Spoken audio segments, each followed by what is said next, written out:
Assalamu alaikum. This is your brother Daniel Haqiqatjou here with another installment of Muslim Skeptic Live. If you can just comment if the noise level is okay. I had a problem with the mic the last time I went live, so I just want to make sure that that's no longer an issue. Can you hear me okay?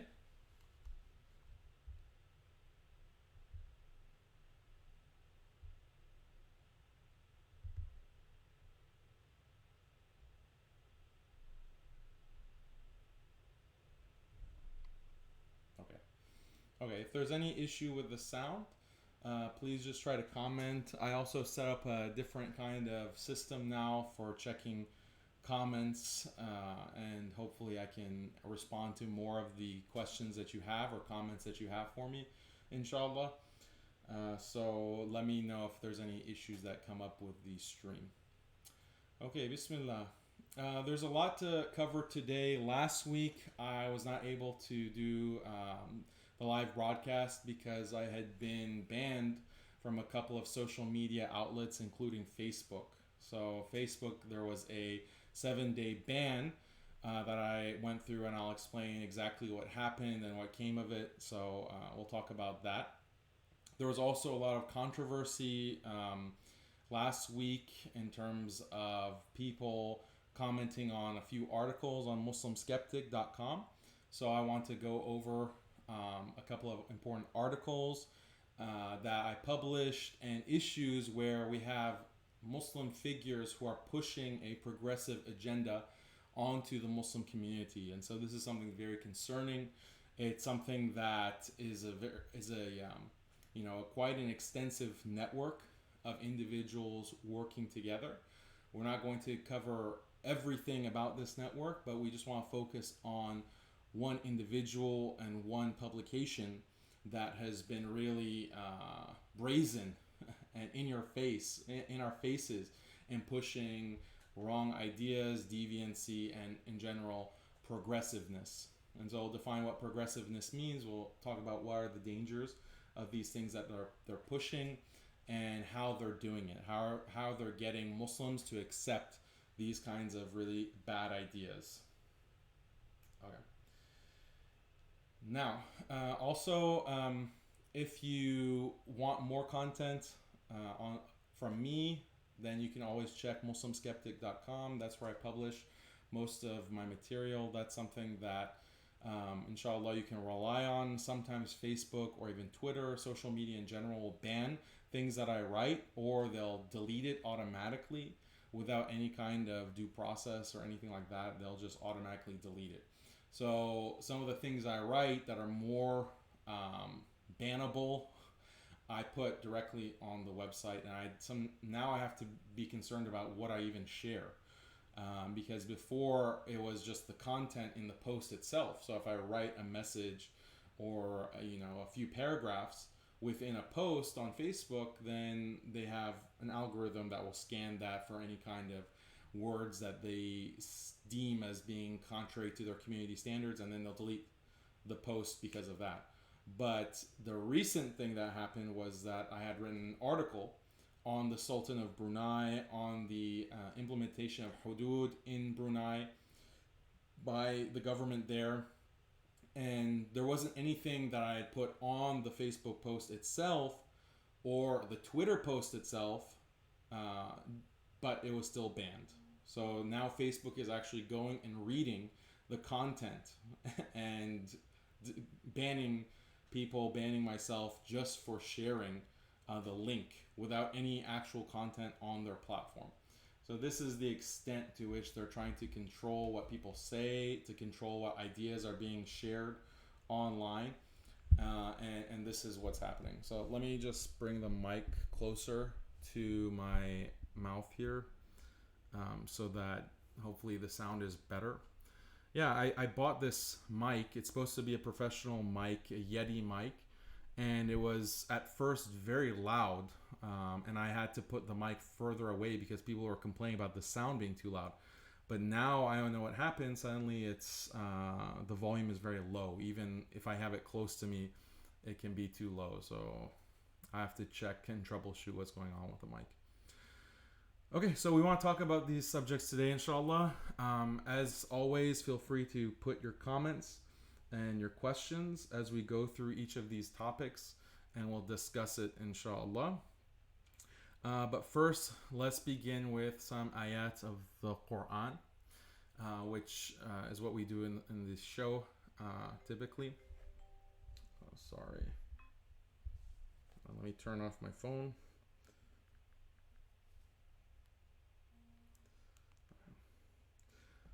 أعوذ بالله من الشيطان الرجيم بسم الله الرحمن الرحيم إن الذين كفروا سواء عليهم أأنذرتهم أم لم تنذرهم لا يؤمنون ختم الله على قلوبهم وعلى سمعهم وعلى أبصارهم غشاوة ولهم عذاب عظيم ومن الناس من يقول آمنا بالله وباليوم الآخر وما هم بمؤمنين يخادعون الله والذين آمنوا وما يخدعون إلا أنفسهم وما يشعرون في قلوبهم مرض فزادهم الله مرضا ولهم عذاب أليم بما كانوا يكذبون وإذا قيل لهم لا تفسدوا في الأرض قالوا إنما نحن مصلحون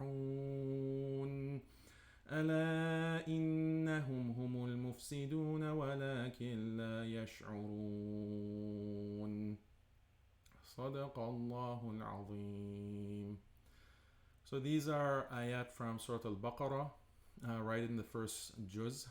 And Allah says that indeed those who disbelieve, it's the same for them whether you warn them or do not warn them, they won't believe. Allah has set a seal upon their hearts and upon their hearing, and over their vision is a veil, and for them is a great punishment, adhabun azim. And of the people are some who say, we believe in Allah and the last day, but they're not truly believers. They think that they're deceiving Allah and those who believe, but they are not deceiving anyone except themselves, but they don't recognize it. In their hearts is disease, so Allah has increased their disease, and for them is a painful punishment because they used to lie. They habitually are lying. And when it said to them, do not cause corruption on the earth, لا تفسدوا في الأرض, do not cause corruption on the earth, they say, we are but reformers. إنما نحن مصلحون, from islah. So then, ألا إنهم هم المفسدون. Surely they're the ones who are making mischief. They're mufsidun, but they don't perceive it, they don't recognize it. Okay. So this is very relevant. Allah is describing this phenomenon of people who claim that they are doing islah, they are reforming, and they are reviving, and they are doing good in the earth, but in reality they're mufsidun. They're spreading fasad, they're spreading corruption and evil throughout the world. And so this is an interesting dynamic that, or theme that we're going to come to, inshallah, for this episode. Okay. Yeah, someone, Jet Doodle, is saying that the mic seems huge, but the volume is very low. Okay. Sorry, everyone. I have it on maximum gain as well. Okay. I don't know if this is helping. Yeah, I'll have to figure out what's the problem so that we don't keep running into this, inshallah. Okay. So, also before I get into the meat of the episode, also want to note that we're going to be entering Ramadan, inshallah, in a few weeks. And so we should be very excited about that, alhamdulillah.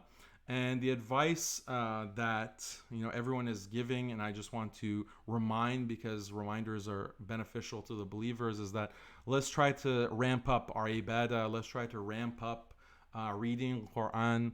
let's ramp up, maybe do some voluntary fasting in this month of Sha'ban, which we know is advisable. Dhikr, increasing our dhikr. Things that we can do to ramp up ibadah so that we're not hitting Ramadan and, we're just the same old selves. So this is part of being successful in Ramadan, inshallah, is that we anticipate it's coming and then we get excited about it and we actually do extra things, okay? And you don't have to advertise it on social media either. You don't have to, tell others about it. Just do it, just have that kind of attitude where I'm going to get prepared. I have a few weeks here. If I haven't done anything in Rajab or Sha'ban, now is my opportunity in this month of Sha'ban to ramp up to Ramadan, and inshallah we'll all enter Ramadan and achieve tawfiq bi'idhnillah and have our sins forgiven on our ibadah accepted bi'idhnillah. So, and it's a big contrast, like we're getting into the summer season, and so a lot of big movies are coming out. And what you'll notice is that non-Muslims are getting so excited for these movies, these blockbuster summer blockbusters, Star Wars or Marvel comic book movies. And you have these fans who are just anticipating it, like the release of this movie is going to come out. And they're having watch parties, they're reviewing all of the movies that have come out in that series and just wearing costumes, and they have this kind of fervor and anticipation of something that they really care about. They really love it and they really feel like they benefit from it. So do we have the same attitude for Ramadan? Do we have the same attitude for something that is real? Do we have the same attitude for the month of Quran? For the month where we can be saved from the fire, something that is real? These are the kinds of questions that we should be reflecting on, especially when we're in a culture and we see around us the kinds of things that people's hearts are really moved by. What is our heart moved by? These are the kinds of things that we have to reflect on in this day and age. Okay, so now let me just tell you a little bit about this ban. It was because of an article that I wrote that you can check out on Skeptic.com on the Sultan of Brunei. And in this article, I was really shocked that I was banned for 7 days for posting this. Because like I said, I didn't actually post any of the content of the article on Facebook itself. I just shared the link, but it was still reviewed. Apparently it was probably reported by someone from Facebook reviewed it and decided that this is a bannable offense. And then I protested that, and they said that no, this is clearly against our community guidelines. So if you go read that article, I don't think it was very offensive even by their standards. The only thing that I said that might have been seen as derogatory by their standards is I called, LGBT, I called them rectum sex enthusiasts. Rectum sex enthusiasts. So I don't see how this is derogatory by their standards. I have a variety of different terms I use for this kind of disgusting behavior and practice that they've now called a lifestyle. But this is purely descriptive. They're enthusiastic about having sex with that part of the body, right? And they've defined their identities according to that kind of lust that they have for that. So we can't use that term. Like, we can't say something that is purely descriptive. So what's really the bannable offense here? What's really the community standard that they're implementing and imposing on everyone? Does everyone have to accept that kind of behavior? Does everyone have to approve of it? Does everyone have to speak about it in exactly the way that they want to be referred to their behavior? This kind of same-sex behavior that they're engaged in? That's extremely authoritarian and controlling and tyrannical, to dictate exactly the kinds of words that people can use for a behavior that for the vast majority of history has been seen as shameful, has been considered immoral, has been considered deviance, perversion. But now in the past 5 years, not even a decade, I would say, has passed where this behavior has been considered acceptable. And you can have a major company that is like a social media company that dictates how everyone can talk about it in a certain way. This is just all very recent. Even on social media, these kinds of bans are not now only coming into effect within 1 year.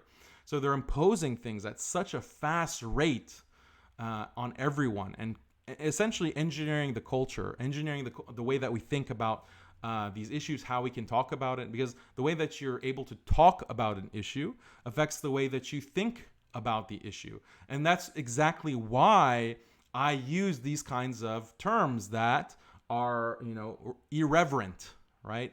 Irreverence is important.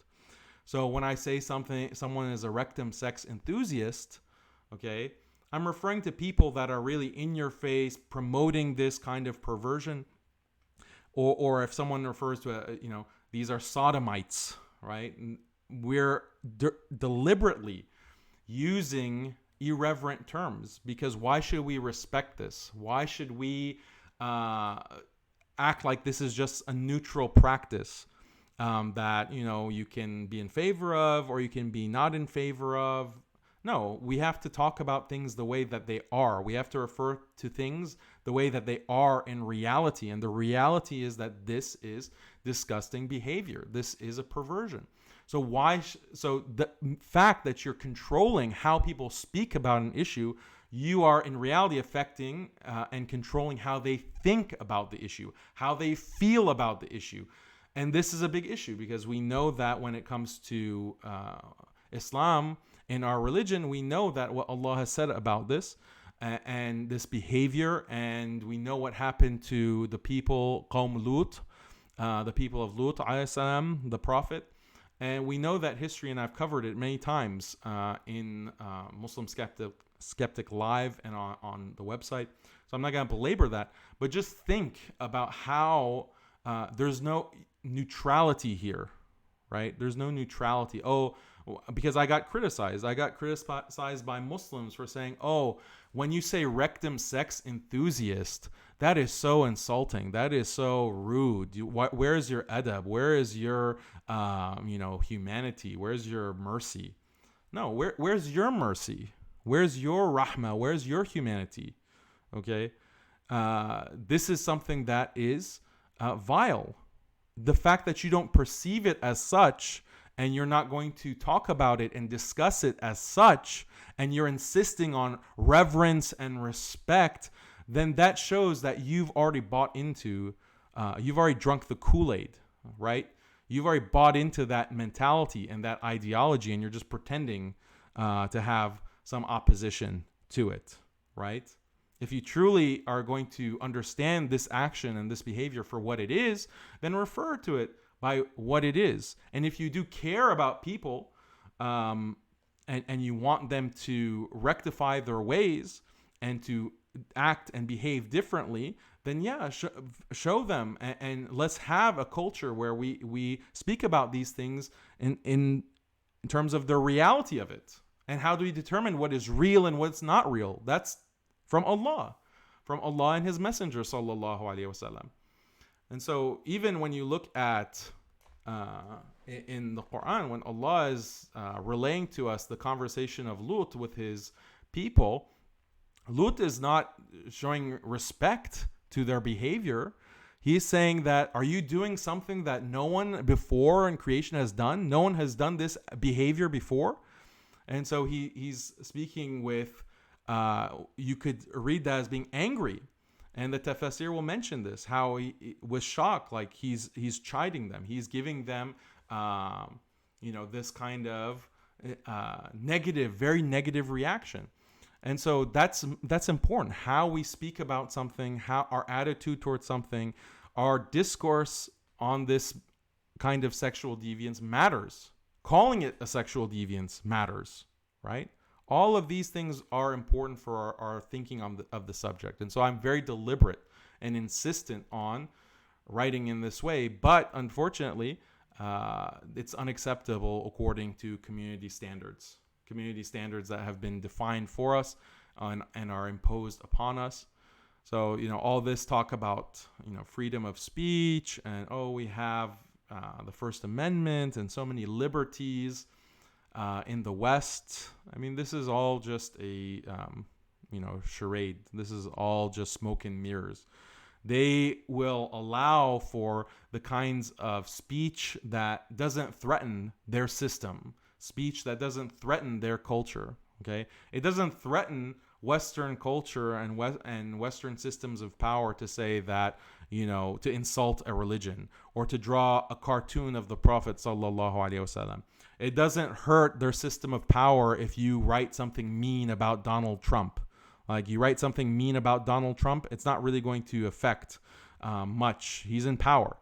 You're gonna be critical about the government. Well, it depends on how you're critical of the government, right? Because not everything is allowed. But if you just say, "Oh, I hate, the Democrats," or something like that, or "Oh, Congress is corrupt," that's not really threatening anyone's power, so they allow that, unless you get very prominent, and then things get shut down. But when it comes to just a simple person with a blog online who just wants to say that, these people are rectum sex enthusiasts, and the Sharia and what Islamic law has to say about this is beautiful, it's wise, it has so many benefits, and we want to congratulate Brunei, this Muslim country, for actually implementing the Sharia. No, that's very threatening, because you have people who are starting to think that, okay, well, maybe something bigger is happening to our society, that these kinds of deviances are being accepted, that these kinds of behaviors are being spread very forcefully. Our children are literally being indoctrinated in schools because the curriculum is being imposed without a parent being able to say that, no, I don't want my child to be learning about this when they're in kindergarten or elementary school or primary school. That's the level, right? So brothers and sisters, this is real. This is happening in our society. And if you have any kind of attitude against it, they're cracking down. They're cracking down very hard. And don't go quietly, is what I'm trying to say to you. Don't just think that, okay, this is, we're just going with what is necessary, and the culture is changing, and we have to get it. We have to be okay with how the culture is changing. We can just be in our own homes and teach the right views, the right positions on LGBT to our own kids, and it's not going to affect us. No, that's not acceptable. That's not going to be acceptable, because now even Muslim children, Islamic schools are being heavily pressured to teach this curriculum. Muslims can't just keep themselves in a box and protect themselves from the influence from all directions, the pressure from all directions. So we have to be aware of it, because if we're not even aware, then how are we going to counteract it? How are we going to protect ourselves? How are we going to push back? So this is a very simple message that I'm not going to dedicate the entire episode to this topic, because I've already covered it many times. Okay, so any questions?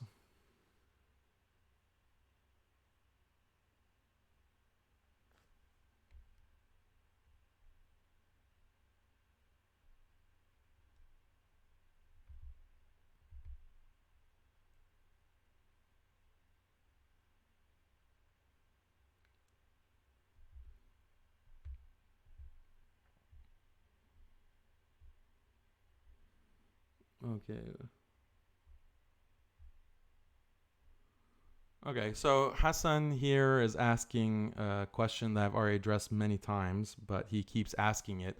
What benefit does insulting or being mean bring? Does it help change someone's heart? What's the aim of insulting and being crude? I mean, so there's so many things wrong with this mindset that is expressed in this question. First of all, like I said, insulting, I was just using when I say rectum sex enthusiast, that's what it is. It's a very descriptive term. right? If other people are offended by that, that doesn't mean that I have to consider it offensive to speak like that and to talk like that. Why? Okay, if you're going to, if your discourse, if your speech is going to be dictated by what other people find offensive, that is a completely wrong mentality. You're going to be controlled. Okay, you're going to be controlled and manipulated. There are people today who consider La ilaha illallah as offensive hate speech, as bigotry. Why? Because you're saying there are no gods except Allah. There are no gods. There are no objects of worship other than Allah. La ilaha illallah. They consider that very offensive, right? They consider you're denying our religion. You're denying our gods.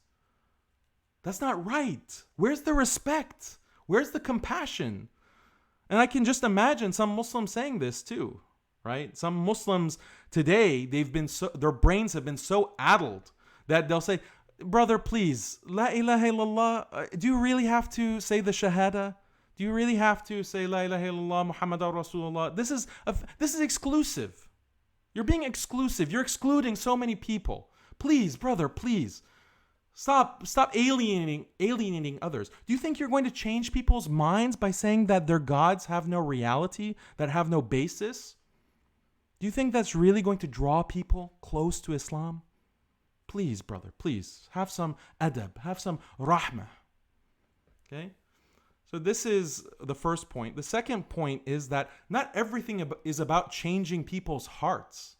Okay? Not everything is about changing people's hearts. Some of the things that we have to say are about changing the discourse as a whole, okay? Affecting the conversation as a whole. Some of the things that we have to say is to have Muslims, this is my intention behind some of the things that I write.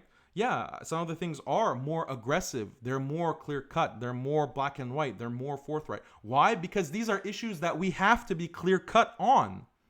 These are issues that we have to be black and white on.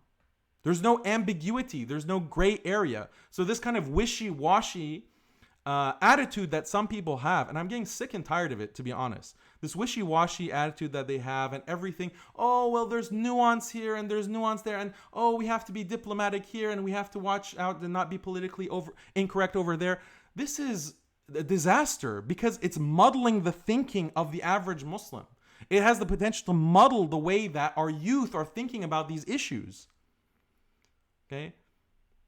People are confused. Muslims are confused. Non-Muslims are confused. They need a clear moral voice on these issues. They need a clear expression of what Islam is saying on these issues.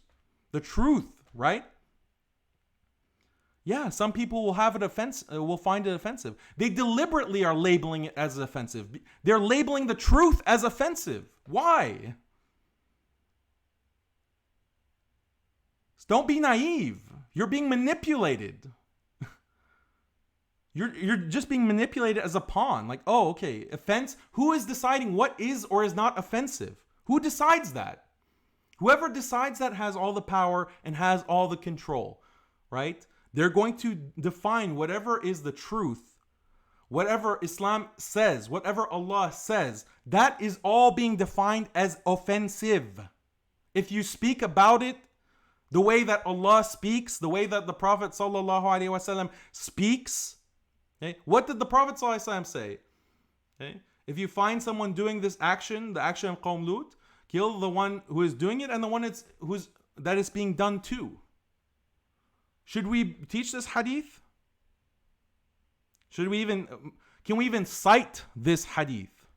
It's offensive. It's highly offensive, isn't it? It's highly offensive, isn't it? Yeah, of course. Everything that is in the Quran and Sunnah is going to slowly be defined as offensive so that you can't teach it. And then you have, and Muslims will police themselves. Muslims will police themselves and, oh, brother, please, have some rahmah. This is a joke. This is a joke. Right.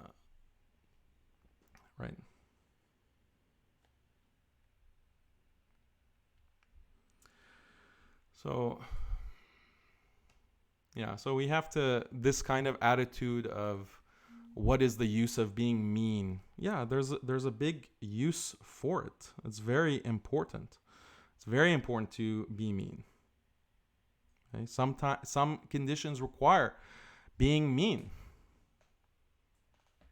And so many examples. Ibrahim alayhi salam. Look at what Allah describes of the actions of Ibrahim, where he literally took an axe and took to the idols of his people. An axe. What can be more offensive than that? Okay? It's offensive. But he did it, right? Why? And yeah, of course, we don't go in our present situation and do exactly that thing with an axe and destroy people's idols in their temples or whatever. But the idea, what's the message behind that? What's the idea behind that? What wisdoms can you gain from that, from reflecting on that? So these are things that we have to pay attention to. Now, let's see. What other questions?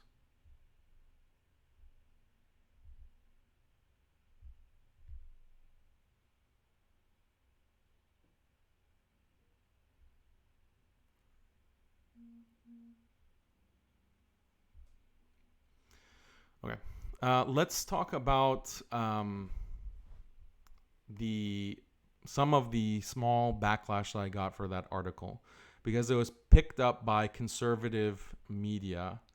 And let me see if my screen share is working now. Hold on a second.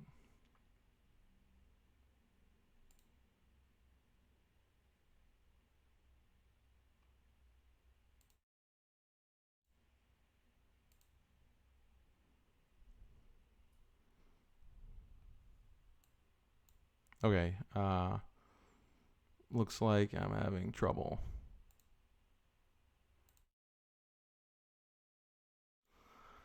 Okay.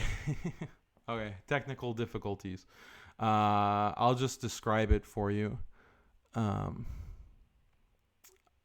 Whenever I do like a joint or I have a guest on the show, then I have to completely refigure my system, and then it throws everything off. So I have to fix that. But so apologies for that. But basically, there were some conservative outlets, some alt-right news outlets that picked up this article that I had written. And so one is from the Daily Caller. And on this, it says, U.S. Islamic scholar praises Brunei's death penalty for homosexuality.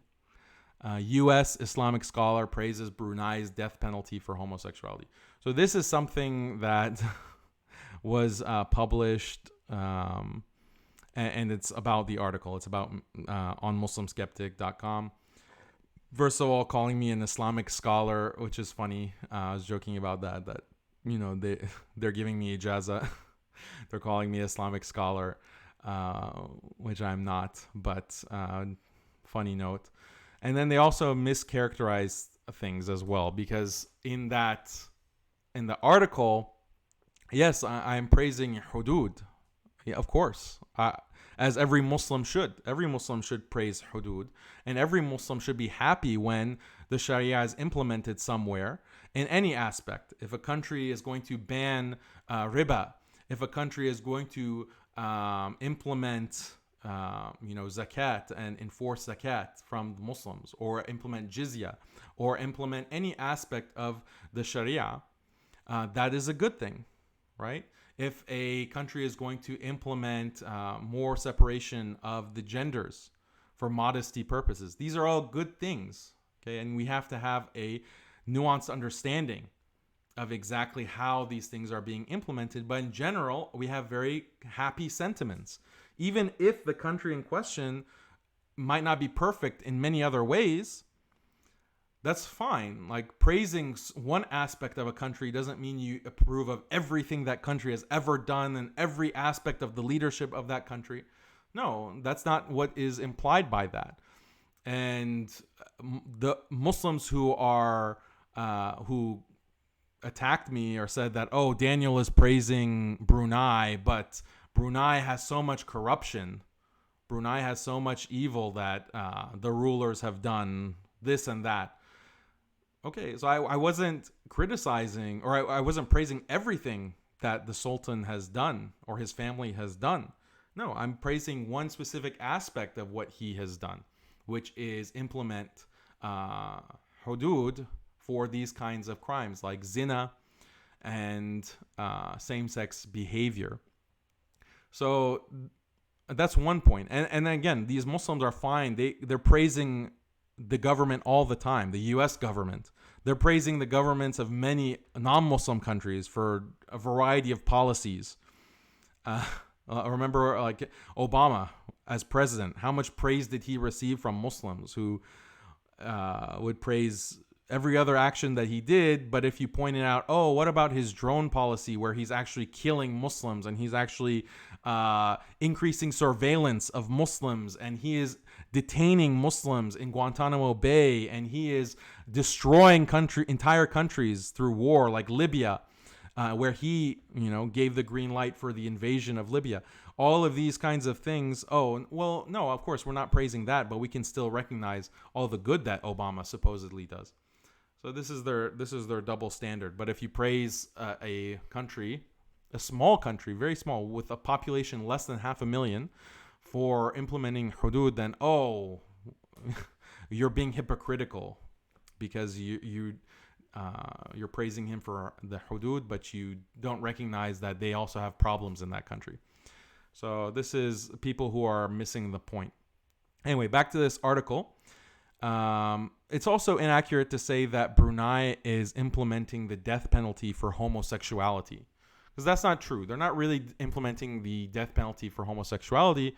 As I've explained before, when it comes to the had, that is on the basis of same-sex behavior, right? So same-sex behavior is different than, quote-unquote, being a homosexual. What does it mean to be a homosexual? Being a homosexual means that you you have lusts or sexual attraction to the same sex. Men for men, women for women. Okay? This is an identity, like the homosexual. You're homosexual or you're heterosexual. These are terms that do not really have analogs within the Islamic vocabulary and the Islamic paradigm. So this is very important because we can recognize that certain people have same-sex desires. They are attracted sexually to the same sex. This is a shahwa. These are amongst their shahawat that an individual can have. But we don't define the person according to their shahwa, right? You can have any number of shahawat. You can have any number of desires and lusts, right? What if someone has a lust for a very specific race? It's possible. Like you are turned on sexually by a specific race. Is that your identity? Like, do we have to invent a term for that? Do we have to invent a concept of that? And then you're a community, right? All the people who are attracted to Asians, okay, sexually attracted to Asians. Okay, then you're a specific sexual orientation. You have your own community. You have your own whatever. We need to have whatever. So that doesn't really make sense. And that's not really done when it comes to all the other kinds of shahwat that people have. And really, the shahwa itself, we know that when it comes to people's desires, some desires, if you engage in them and you continuously feed those desires, they will take you into this spiral of self-destruction. And one of those kinds of desires is same-sex desires, where if you act on the same-sex desire and you are, having this kind of sodomite sex, that is going to lead to destruction.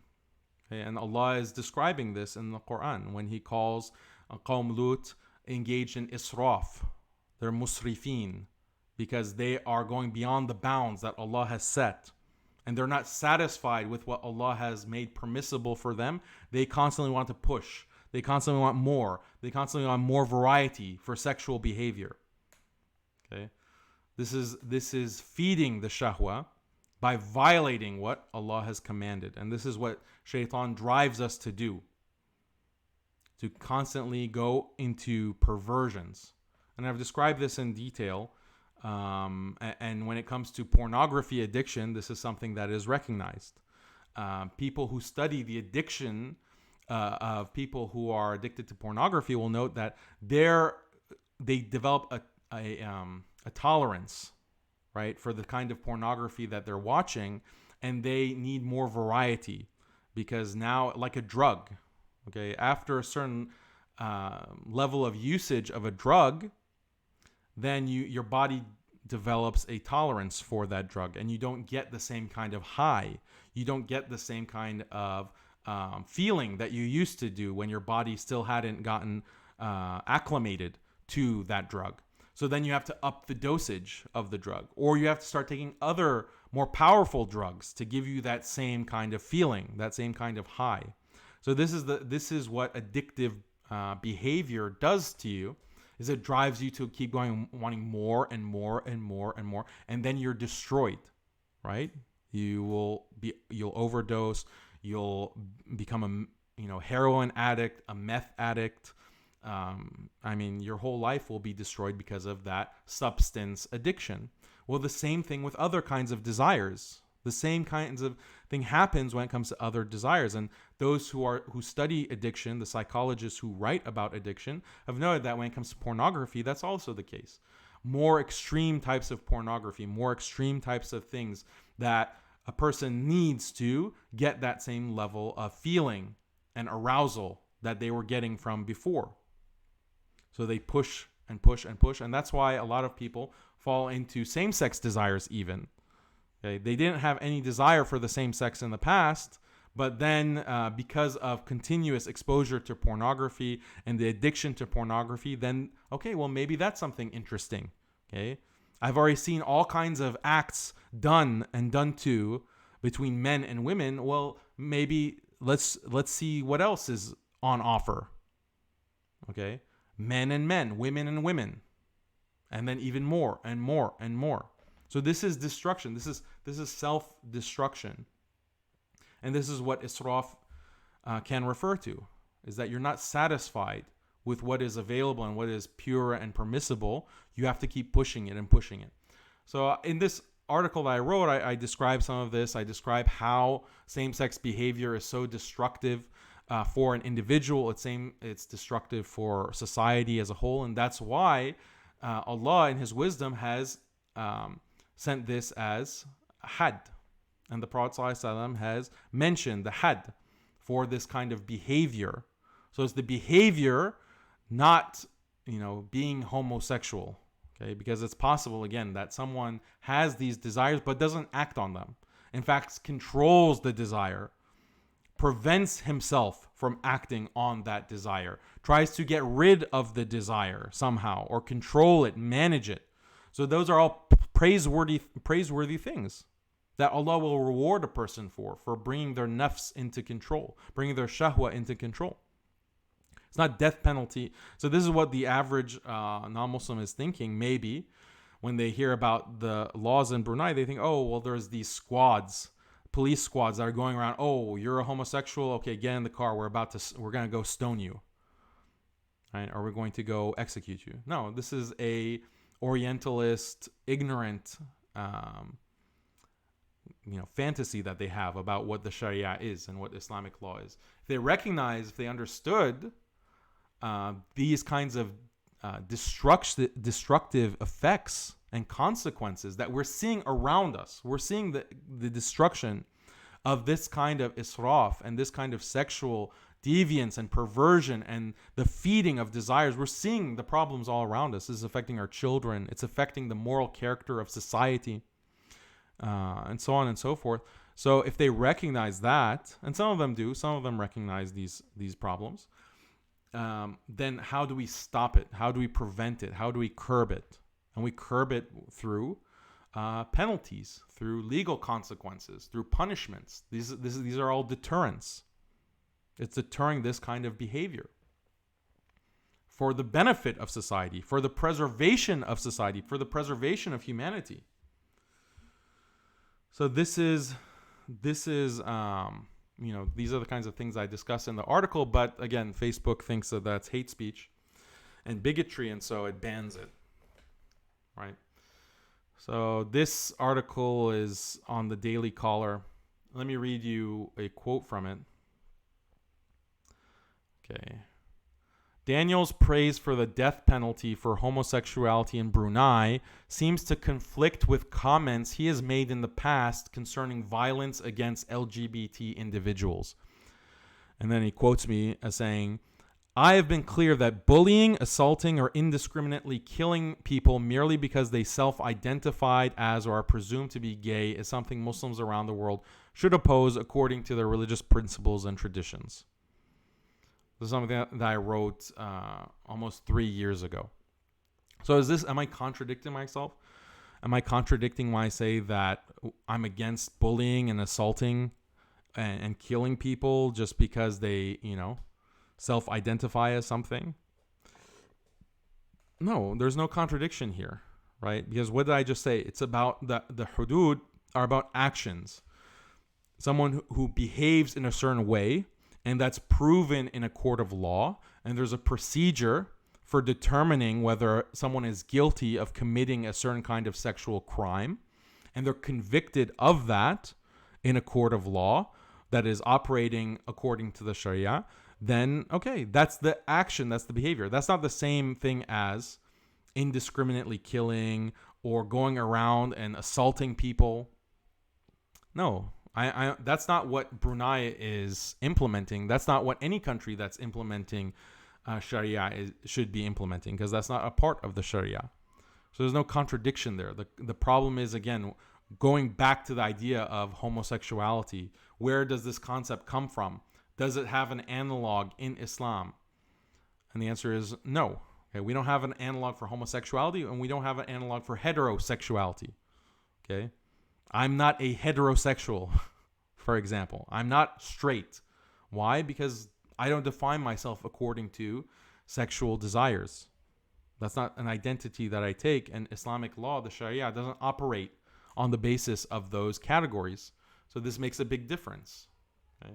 It's part of, this is part of the normalization of same-sex behavior, that they've made it into an identity because they want to liken it to race. Just like we cannot be, and people accept generally, as Muslims, we accept that to be bigoted towards a race, that is incorrect, and that is illegitimate discrimination. That's bigotry. Okay, people generally accept that moral claim or that moral principle. But if we want to get people to accept same-sex behavior and start normalizing this in society, well, let's make it into kind of like a race. We have the race of homosexuals who have been oppressed for years of oppression. Okay? These are the kinds of tricks, right, and strategies that they've used in discourse just by defining words in a certain way and pushing these kinds of words and concepts onto people. This is how they control the way that you think. Okay? And so going back to the ayat from Surah Al-Baqarah, they claim that they are muslihun. They're doing islah. They're helping, right? But in fact, they're spreading fasad. They're spreading corruption and evil. Okay. Oh, mashallah. Bobby McGee contributes on the super chat on YouTube and says, Allah bless you. Barakallahu feek. Thank you so much for that contribution, mashallah. Really appreciate it. Let's see. Let me answer any other questions.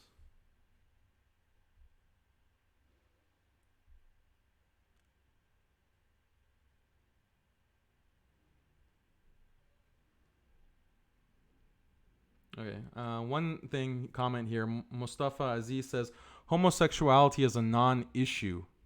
Ignorance and dhulm and killing innocents should enrage us more. Killing people in the name of Islam should enrage us more. Please look into the real excesses of Muslims and Muslim societies.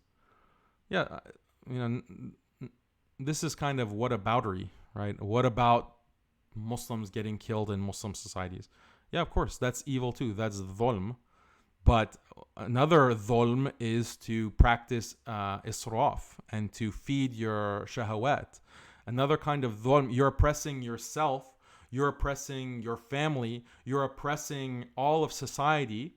We can't buy into this idea that these are private sins or these are victimless acts.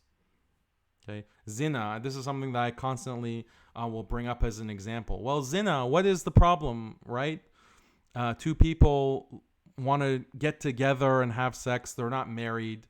So why should they be punished for that? Why should that be considered criminal? Who is harmed? Who is harmed by this behavior? Isn't the Sharia barbaric that it stones the zani, the adulterer, or lashes the zani? This is just barbarism. This is what they'll say. But no, there are plenty of harms caused by this kind of behavior. Deep, expansive harms, real dhulm that is caused by these kinds of sexual behaviors. Okay? And from, we know Islamically, as I mentioned, these kinds of behaviors will drag the soul down, will dirty and destroy the heart. Okay? And you will experience spiritual death by engaging in these behaviors, and you'll be driven to the hellfire. And this is how shaitan drives people, drags them to the hellfire by getting them to indulge in their shahawat and feel emboldened by it, where they don't even feel shameful. They don't even want to repent and turn to Allah so that Allah can purify them. Because everyone is a sinner. Everyone is making mistakes. But the best of those who make mistakes are those who are turning in tawbah to Allah. Right? So someone might even be engaged in same-sex behavior as a Muslim, but then they repent to Allah and they say, Allah, forgive me, this is extremely wrong. And they regret it with an extreme regret. And so Allah will purify them. And in some cases, by Allah's mercy, He'll turn their bad deeds into good deeds. He'll transform them for them on Yawm al-Qiyamah, on the Day of Judgment. So this is, but those who are just brazenly following their shahawat and they're angry at Allah and they say that I don't care what Allah says about this. I do what I want. I do what feels right. I do what feels good. Who is God to tell me not to do this? Those people are being dragged by shaitan into the hellfire. So this is one major harm. The harm that comes from the akhirah and being punished in the akhirah, the adhab of the akhirah. That is a harm. Okay, so we know these things. What about secular harms, in the sense that harms that even a secular person who doesn't believe in God would accept? Okay, it's useful to point these things out too sometimes. So when it comes to zina, many harms come from that a secular person can accept. When you engage in that kind of behavior, any children that are produced, right? If a woman is just sleeping around and she has a child, that child doesn't necessarily have any way to know who her father is, who his father is, right? Then that child will grow up without a father. That child will grow up without having a father in his life. That's a major harm for the child. The child doesn't know where he came from. His grandparents on his father's side. He's deprived of all of that. Isn't that harming the child? That's a major harm. Why? Because there's no marriage contract. There's no way to hold the person accountable, the father accountable, to make sure that he is providing for the child, to make sure that he is there for the child in the necessary way. There's no legal agreement because there's no marriage, right? If it's adultery and the woman is married, then her husband is harmed, right? Majorly harmed by her infidelity, by her behavior. And if she, there was a case recently, I was reading it on Reddit, that there was a man who had 5 children, okay? And he's living with his wife, and all these years, he believes that he has 5 children with his wife. And these children are old now. They're in their 20s. And then one of the children does a kind of a ancestry test and finds out that this guy, who she thought was her dad, is not really her dad. Her mom actually cheated on him, and she doesn't even know who her dad is. She never even thought that her dad is not her dad, that this is just some stranger that has been raising her. Okay? And so she was devastated. Her dad, her mom's husband found out. Her dad, all this time, found out, was devastated. You're not my daughter. Then the other 4 kids got tested as well, and they all found out that none of those 5 were his children. None of them. And in fact, those children weren't even. They were half sisters and brothers. They were half sisters and brothers. They had no idea, and they were just being raised, and they grew up with this ignorance. So imagine the harm. Like, imagine the level of betrayal. Imagine the level of their lives have been ruined. So shouldn't we have a system that prevents that or deters that or has consequences of that so more people don't engage in it? You have to, I mean, it's not enough to just have a had, to just have like penal consequences for that. You have to have an entire culture change, right? You have to have a change where fahisha is not being promoted openly in the way that it is in the society, where you have literally app technology that can allow you to go and commit zina whenever you please. There has to be a big culture change. But I think that obviously, the hikmah of hudud is exactly this, to create that deterrence, to create that penalty.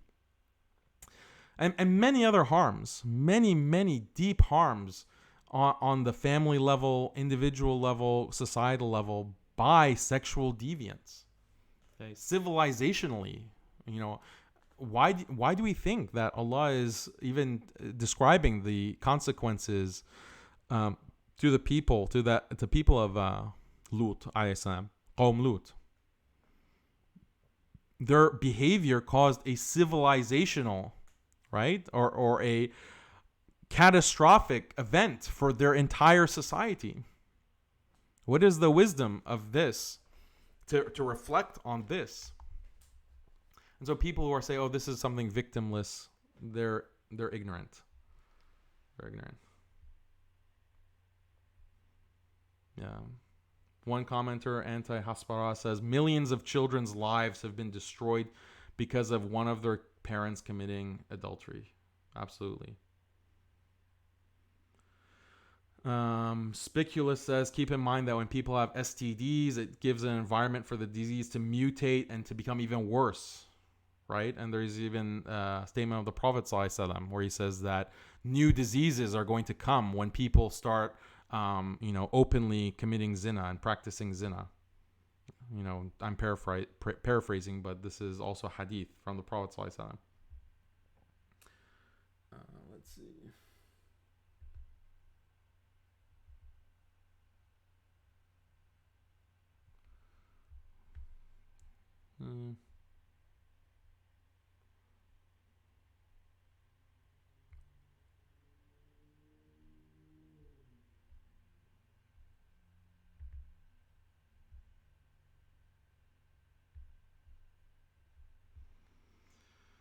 Okay, let's now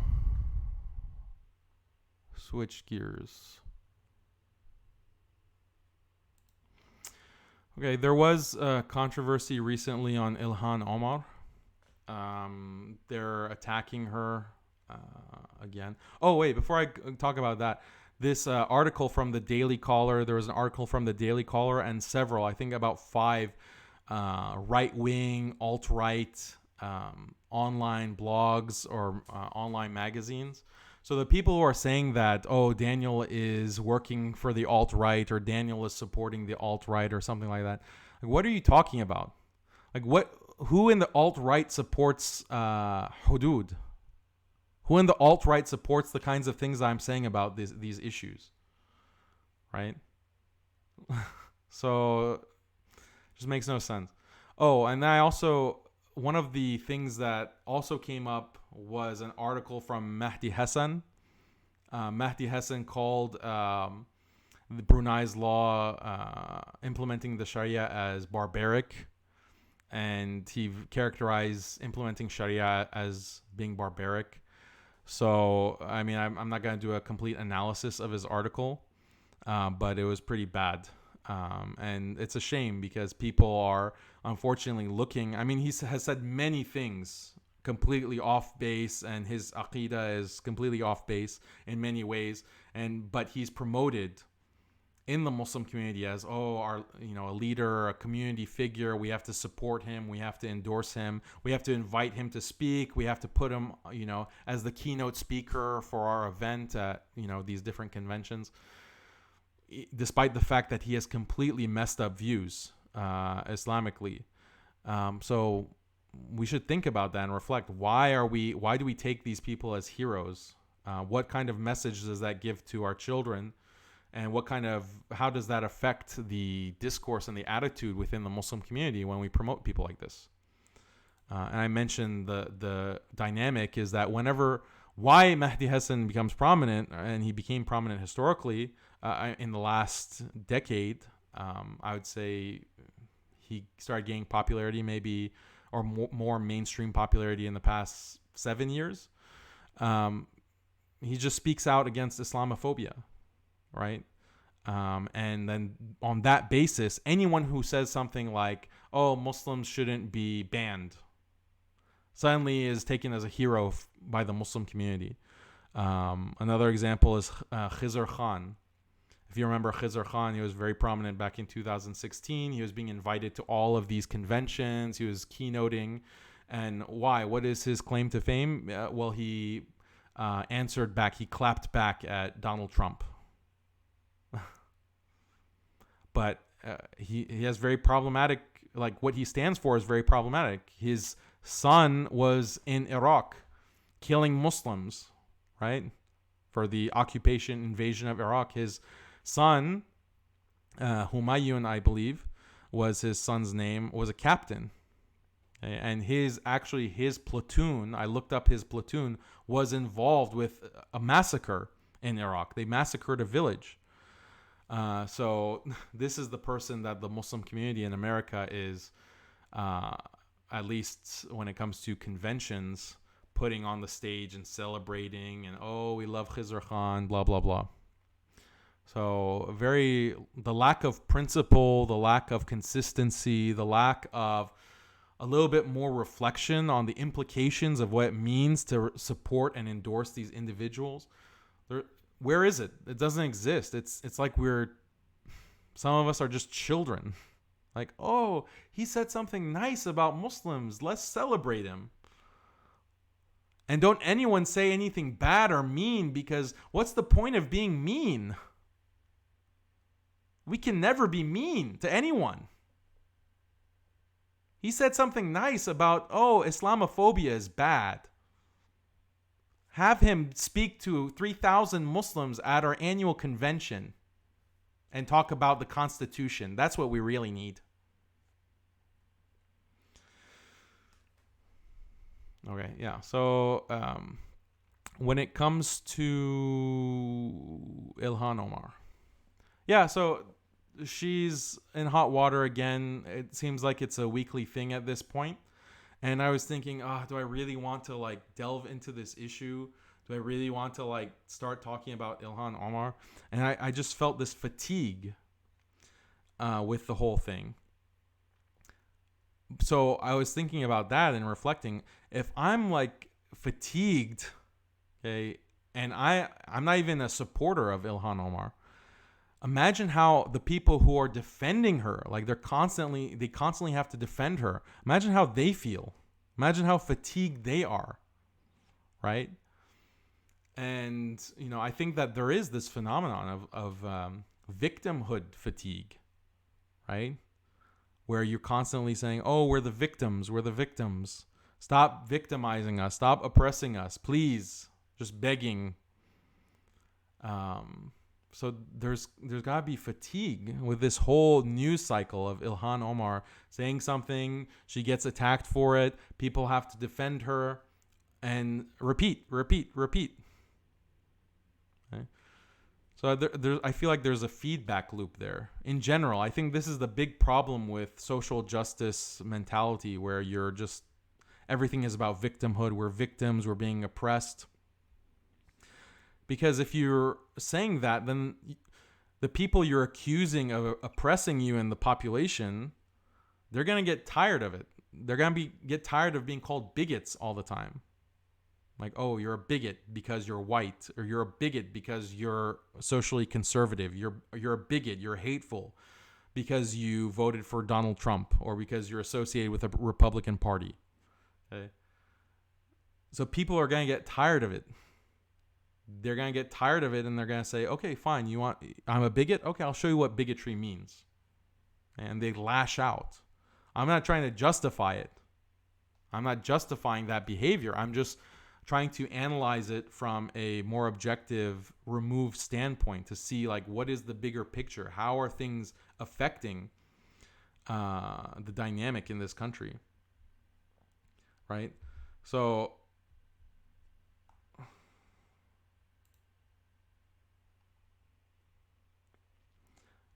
this is, sorry, if something's wrong with the sound, please let me know, or with the camera.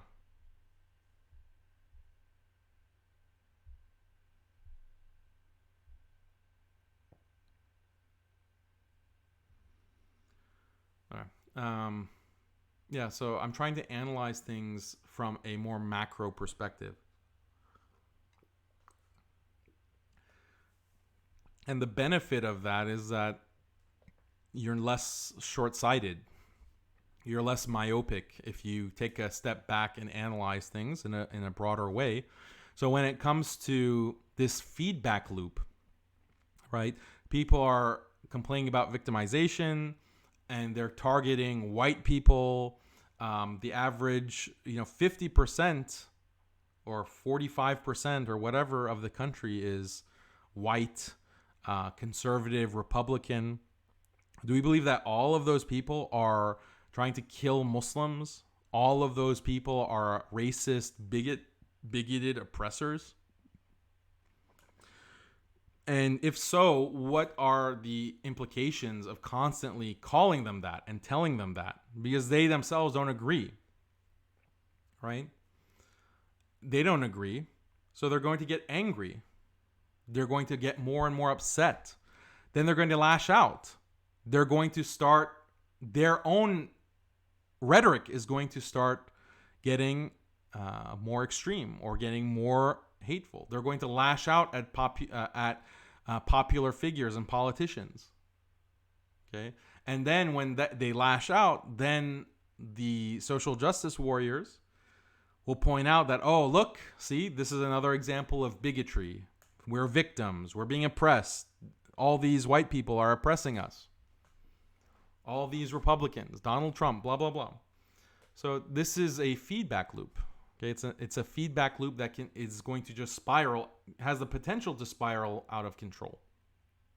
Okay, and again, I'm not justifying anyone's behavior, but it's just important to recognize that that's what's happening. I think that the self-victimization, in the sense that constantly thinking about yourself, talking about yourself as a victim, that has major negative psychological impact on people. It leaves you powerless to think of yourself as a victim. And this is something that we have to be able to overcome, because as believers, we should not view ourselves as powerless. We have the most powerful weapon in the sense of dua. We call to Allah, and Allah is able to take care of all of the dunyawi matters that face us. It's not difficult for him to do that. It's not difficult for him. So we are not powerless. Yes, we should be calling out actual instances of injustice, but how are we doing that? Are we actually identifying the systems of injustice in the world today? and someone was asking about dhulm. Okay, well, what is dhulm? What are the systems of dhulm today? And the thing is that real dhulm is not being called out. Real dhulm is not being identified in this day and age. That's the problem. Okay, and first and foremost, the main dhulm that we have is kufr. Okay? If you don't recognize that, and you haven't truly internalized that and recognized that that is the greatest dhulm, the greatest injustice, okay, then your entire scale of what is just or unjust is completely out of whack. You have to recalibrate because you don't even have the main source of dhulm in the world on your radar. Okay? So you can't have justice by implementing a kind of liberal, secular idea or concept of justice. You're never going to achieve justice in that way. And that's not something that I think that some of the Muslim social justice warriors, the feminists, really recognize. They don't seem to talk about it. They don't seem to recognize it. In fact, they're constantly talking about, pluralism, and we have to respect everyone and love everyone's traditions and beliefs. You have some of these activists who will go to churches and they'll go to synagogues to the church service and they'll praise it and they'll say, wow, this is amazing. We love, so much power that I feel in this religious service, right? And on social media, it's not a secret. They're openly publicizing that they're going to churches and participating in Sunday service, for example. Or, these Native Americans have this water ritual. Oh, it's so beautiful. And this and that. So this is, how can you be for justice when you're participating in and validating the biggest forms of injustice in the world? So the social justice, the secularization of the Muslim mind is to say, well, yeah, there's no problem with people not accepting Allah, not accepting Islam. There's no problem with that. Everyone has their own choice. Everyone has their own beliefs. You have to just love and respect everyone. Okay? You have to respect their beliefs and their religious practices and aqidah. Where is this coming from? Are people just that ignorant? Are some of these activists just that ignorant about basic aqidah? Because it seems that way. It seems that way. So their behavior belies ignorance, either extreme ignorance or extreme maliciousness, to be able to spread, as you're considered a Muslim leader and you're going to a church and you're praising church practices.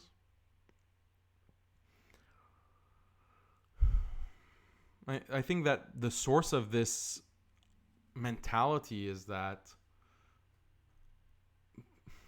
the source of so many problems, actually, in understanding, is that people mix things up. They mix things and they're not able to, they either don't know where the line is or they don't care about not crossing the line, right? So yes, in general, we know as Muslims, we should have good relations with people, with non-Muslims. But there are limits to that. There are hudud, right? There are literally hudud, lines that you are not supposed to cross. Okay? So, for example, I have Christian neighbors on both sides of me. They're Christian, right? When I see them, I say hi. If I see that, maybe there's some trash near their yard or on their yard and I'm walking by, I'll pick it up and I'll throw away that. Or if, maybe we made my wife made some cookies and we want to share it with them, we'll do that. If we see anything bad, like we see someone that's going to harm them, maybe there's some shady person that's sneaking around their house, we'll warn them. I'll call them, hey, there's someone outside. Do you know who that is? Or if they leave their garage door open, at night. Maybe they didn't realize that their garage door is open. I'll call or I'll send them a message that, oh, your garage door is open. Maybe you should close it. If they need help carrying something. So they're not Muslim. But this is what it means to be a good neighbor. And this is a value in Islam. It's an important value. Okay.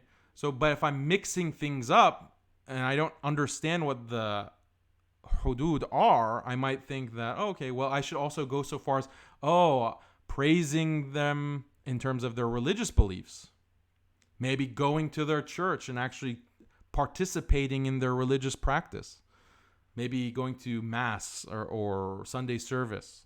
Maybe, oh, wow, what a beautiful cross you have displayed, on your lawn, for example. What a beautiful, oh, that's so spiritual, the cross.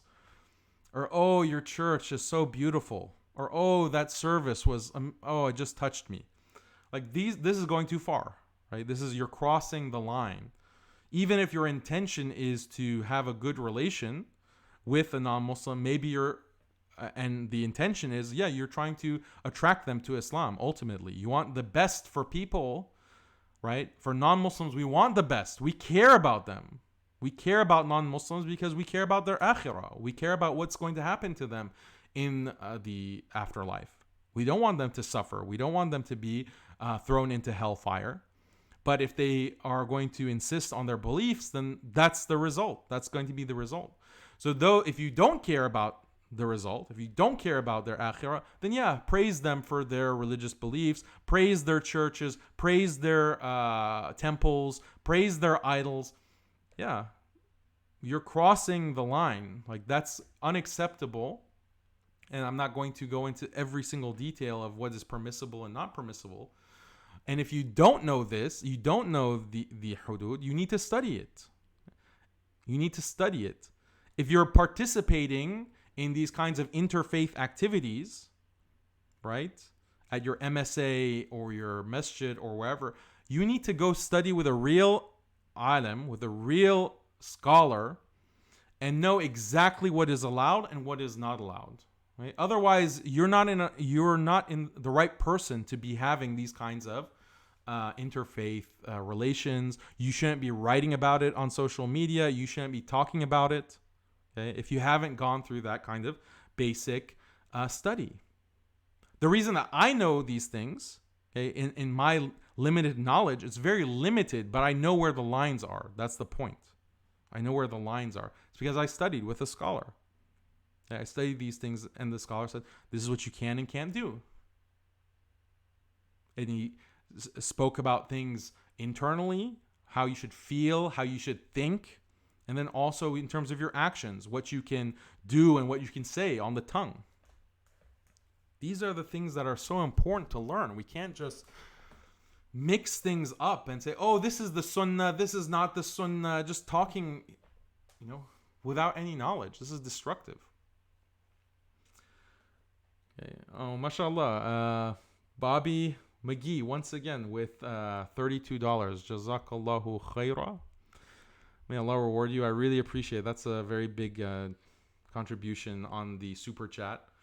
And then also Jagoman85 contributed £50, mashallah. Barakallahu fikum. And he says, the inevitability of a non-hypocritical liberal society is to accept homosexuality and incest in many of its disgusting forms. The thing stopping incest in most countries is the subjective view of what is disgusting and what isn't. Incest is a key argument. Yeah, absolutely. Incest is a great example. There are so many different kinds of sexual behaviors that are, from a completely secular perspective, would seem to be victimless. Like, they don't have a victim. Incest, like, okay, if a father and a daughter mutually consent and agree to sleep with each other, then what's wrong with that? That should be allowed. But people find that disgusting. Like, that's a big part of what helps us behave in the right way as human beings, because Allah has created us with certain sentiments and certain attitudes and certain feelings and certain intuitions. And that protects us. That protects us from falling into shameful things. Rectum sex is also something disgusting, right? It's something that is objectively vile. Okay, if you know what it entails, okay, between bowel movements, right? You have a bowel movement and then you're having sex. Yeah, that's objectively disgusting. But the secular system, the secular mindset says, no. This disgust is just a taboo. This is a bias that you have.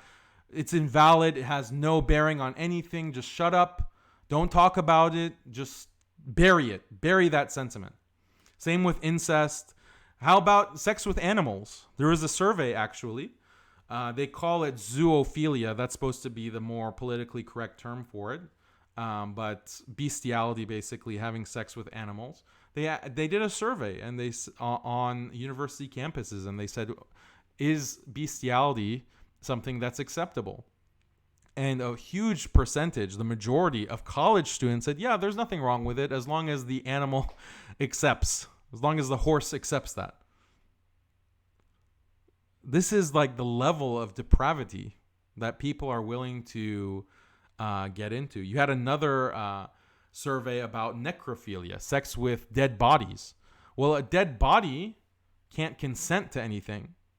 A dead body can't be harmed by anything. So does that mean we can have sex with the dead body? These are the kinds of things that a secular liberal morality can't contend with. And that shows why the secular liberal morality is completely incorrect. And it shouldn't be used as a judge for what we can and can't do. Okay. So I appreciated Jagoman85 and Bobby McGee for your contributions. Barakallahu fikum. Okay. Now I want to talk about a very important concept. A very important concept here. It's called controlled opposition. Okay, what is controlled opposition? The thing is that controlled opposition allows for an oppressor to control people without them realizing it. Okay, so if you have an oppressor, how can the oppressor more effectively control the people he's oppressing? There's many different strategies for this. One strategy that the oppressor can use is to actually give money to certain agents and tell those agents, look, support me, support my policies, support my power, and I'll pay you. Basically, he has them on payroll, right? And this is what happens. Those agents will go out. Maybe they'll write news articles. Maybe they'll go on TV. Maybe they'll teach university classes. And they'll say, oh, our president or our ruler, he's such a great guy. He's doing so much good for the country. He's helping people. Basically, they'll whitewash the oppressor's oppression. They'll whitewash his crimes. This is very useful because those agents seem like they're independently speaking objectively about the situation, when in reality, they're being paid. They're being paid on back channels. So this is one way that the oppressor can implement oppression and hide his oppression. Another effective way, basically the next level, this method is a little bit more complicated, but it's that much more effective. And it's called controlled opposition. Basically what you do is you also are essentially paying individuals, or you're promoting individuals who oppose you, but they don't oppose you for the right reason, or they don't oppose you directly, but they seem to oppose you. They seem to oppose you. So you control them, but they're opposed, but they are viewed as opposition. Okay, they're viewed as opposition. So these people are very valuable to you as an oppressor. They're very valuable to you. Because then you can claim that, okay, as an oppressor, I even allow certain people to oppose me and to criticize me and to say things against me. See, I'm so just, I'm so fair. I allow free speech. I allow people to have a conversation and a debate about things. That's because I'm just and I'm benevolent and I allow these kinds of liberties and freedoms. But in reality, as the oppressor, you control the opposition. Okay? Either you control it directly, where those agents are given a script to read, or they don't know that you're controlling them, but nonetheless, you make sure that only the people who criticize you in the right way are able to gain that kind of power. And so you're still controlling them, but just indirectly. This is what controlled opposition is. And it's something that is very effective. It's very powerful in order to for tyrants to use. So what are some examples of this? Okay, what are some examples? The thing is that if you really understand what controlled opposition is, then you start seeing it everywhere. You start seeing it everywhere. The biggest example, actually, is the political system. Okay, the political system in the United States, for example. In the United States, you have controlled opposition. There's two opposing sides, Republicans and Democrats. And they're arguing and they're fighting and this is what it seems like. It seems like these are two bitter rivals who are constantly in disagreement. In reality, both sides are controlled.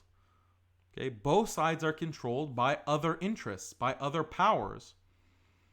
Those other powers, what's often called the deep state is beyond scrutiny, is beyond criticism. The vast majority of the public has no idea what the deep state is doing and the decisions that the deep state is making. But there's this impression that, there's a lively political debate, there's a lively political discussion with two opposing sides disagreeing bitterly against one another. In reality, this is all a show. This is all just optics. And the person who really has written about this in depth, non-Muslim, is Noam Chomsky. Right? Noam Chomsky has written about different aspects of this dynamic. And what he says is that there's no real political freedom and freedom of speech in the United States context. What you have is a very narrow scope, a very narrow lane of debate, where debate and discussion is allowed within that narrow band, but anything outside of that is marginalized, is characterized as extreme, as hateful, and silenced. But people think, oh, wow, we have so much discussion and freedom and freedom of thought because that narrow band exists and is maintained, right? So this is how controlled opposition happens. When you actually compare Republicans and Democrats, their views are aligned on 90% of issues. On 90% of issues, Republicans and Democrats agree. There's bipartisan consensus. All of the major wars, all of the major attacks on the Muslim world have been bipartisan. And both sides agree. The invasion of Iraq, Afghanistan, Libya, all of these different kinds of attacks on the Muslim world, bipartisan. Surveillance of Muslims, bipartisan. Guantanamo Bay, bipartisan. Right? Obama was a Democrat. Bush was a Republican. These are all bipartisan issues. When it comes to the banking system and the fact that the banking system is allowed to take so much advantage of people, has led to financial collapse and has driven so many people below the poverty line within the West because of the actions of these investment banks in 2008, okay, with subprime mortgage crisis, the housing market crash. All of this was due to the illegal behavior of these banks and the use of riba, actually. Okay, so this is something that bipartisan consensus, that those policies were not changed, those bankers were not held to account. In fact, they were given immunity. They can't even be prosecuted because of some of the laws that Obama allowed to be passed. So this is all bipartisan consensus. But you have a society who thinks that, wow, we're so free and we're so liberated. We have freedom of speech. We can talk about whatever we want. In reality, they are only allowed to talk about the things that they're told they're allowed to talk about. They only talk about the things that they're educated to talk about. And who controls the education? Who controls the media that informs people about what they can talk about? Okay. And now with social media created a huge problem for different powers that be, because, it's relatively free. Someone can start a YouTube channel and can start blasting off on these issues, or start a Facebook page and start blasting off. This is a danger. We have to control that. And so now, guess what? You have all of these community standards. You have these hate speech, quote unquote, guidelines. And now if you're not talking about the right kind of thing, the search algorithms are changed, right? To favor establishment views, to favor establishment perspectives. But it's all under the guise of where we have the freedom to talk and to discuss whatever we want. So this is controlled opposition in the political sphere. What else? You have controlled opposition when it comes to theology as well. Think about this example. And I'm sure if you reflect on the Quran and Sunnah, you can come up with many examples. But look at mushrikeen. Okay? Or even look at Christians. Okay? Christians are opposed to the devil. They oppose the devil. But they're engaged in shirk. They associate idols with Allah, which is the devil's work. That is what Shaitan wants, for humanity to fall into shirk. So that group, okay, Christians, will serve as controlled opposition. They are on the surface opposed to Shaitan, and they might not even recognize that what they're doing is serving Shaitan when they're committing acts of shirk. This is serving Shaitan. They're not aware of it, but nonetheless, they're serving the purposes of Shaitan. It's controlled opposition. And then same, the example that I think is also relevant is with Zionism, and how Zionists create controlled opposition. Okay? They select and promote certain people who are seemingly opposed to Zionism or to Zionist policies, but in fact are promoting Zionist policies and endorsing them. And, I might find it controversial, some of the people watching this, but I think Ilhan Omar serves that kind of model. Okay? I think that there's a reason why there's so much attention on her. There's a reason why she is in the spotlight and in the news cycle constantly. And she's portrayed as a kind of enemy of Zionism, or an enemy of Israel. And the thing is that when you actually look at her policies and what she promotes, they're in line with what Israel is promoting, right? Recently, she came out and said that she is in favor of a two-state solution. Okay? This is the standard line that AIPAC pushes. This is AIPAC's policy. The main Israeli lobbying group, AIPAC, their official stance is a two-state solution. Okay, even in the past, when you look at Ilhan Omar's historical position, she at first was opposed to BDS. She was opposed to BDS, but then she got some backlash, and so she waffled on that. But if you look at her history, these kinds of questions arise. And then, like I said, she's promoting a two-state solution. So how is she really opposed to the Zionist project in America? Right? So someone like that is perfect for the Israeli lobby. Someone who fits that profile, who will say things that are inflammatory, like saying, it's all about the Benjamins, or she's engaged in anti-Semitic tropes. She's making these inflammatory statements that aren't actually moving the needle in terms of the conversation, bringing people awareness of the issue in a way that they'll want to really oppose Zionism, to really start supporting BDS. No, she's out there promoting the two-state solution.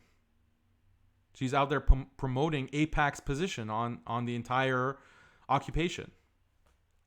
So this is, I think, one way to look at it. I think that AIPAC is very happy with Ilhan Omar. Okay. Let me pause for questions.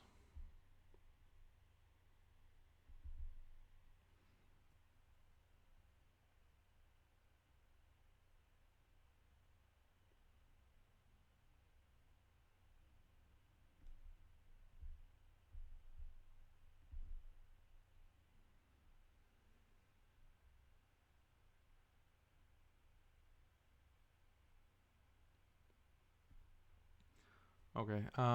Someone asked, Bilal is asking, Salam alaikum, wa alaikum assalam, how do I donate to your podcast? Barakallahu Feek, if you would like to donate to the podcast, if you'd like to donate to muslimskeptic.com, you can go to the website and there is a donate tab and you can submit, a donation through there. And it'll go directly to supporting the podcast, to maintaining the website. Everything that I buy and I produce is from my own pocket. So if you can contribute to that and help me subsidize that, that's great. I try not to do fundraising, but I have to start doing it slowly because there are a lot of costs and a lot of services that for website. And inshallah, I also want to improve. I'm constantly trying to improve the material that I'm putting out, trying to make it more professional. I have to hire people to do all kinds of video graphics and so on and so forth, write articles. All of this costs money, so I don't have a institution that's going to bankroll that. It all has to come from my personal money.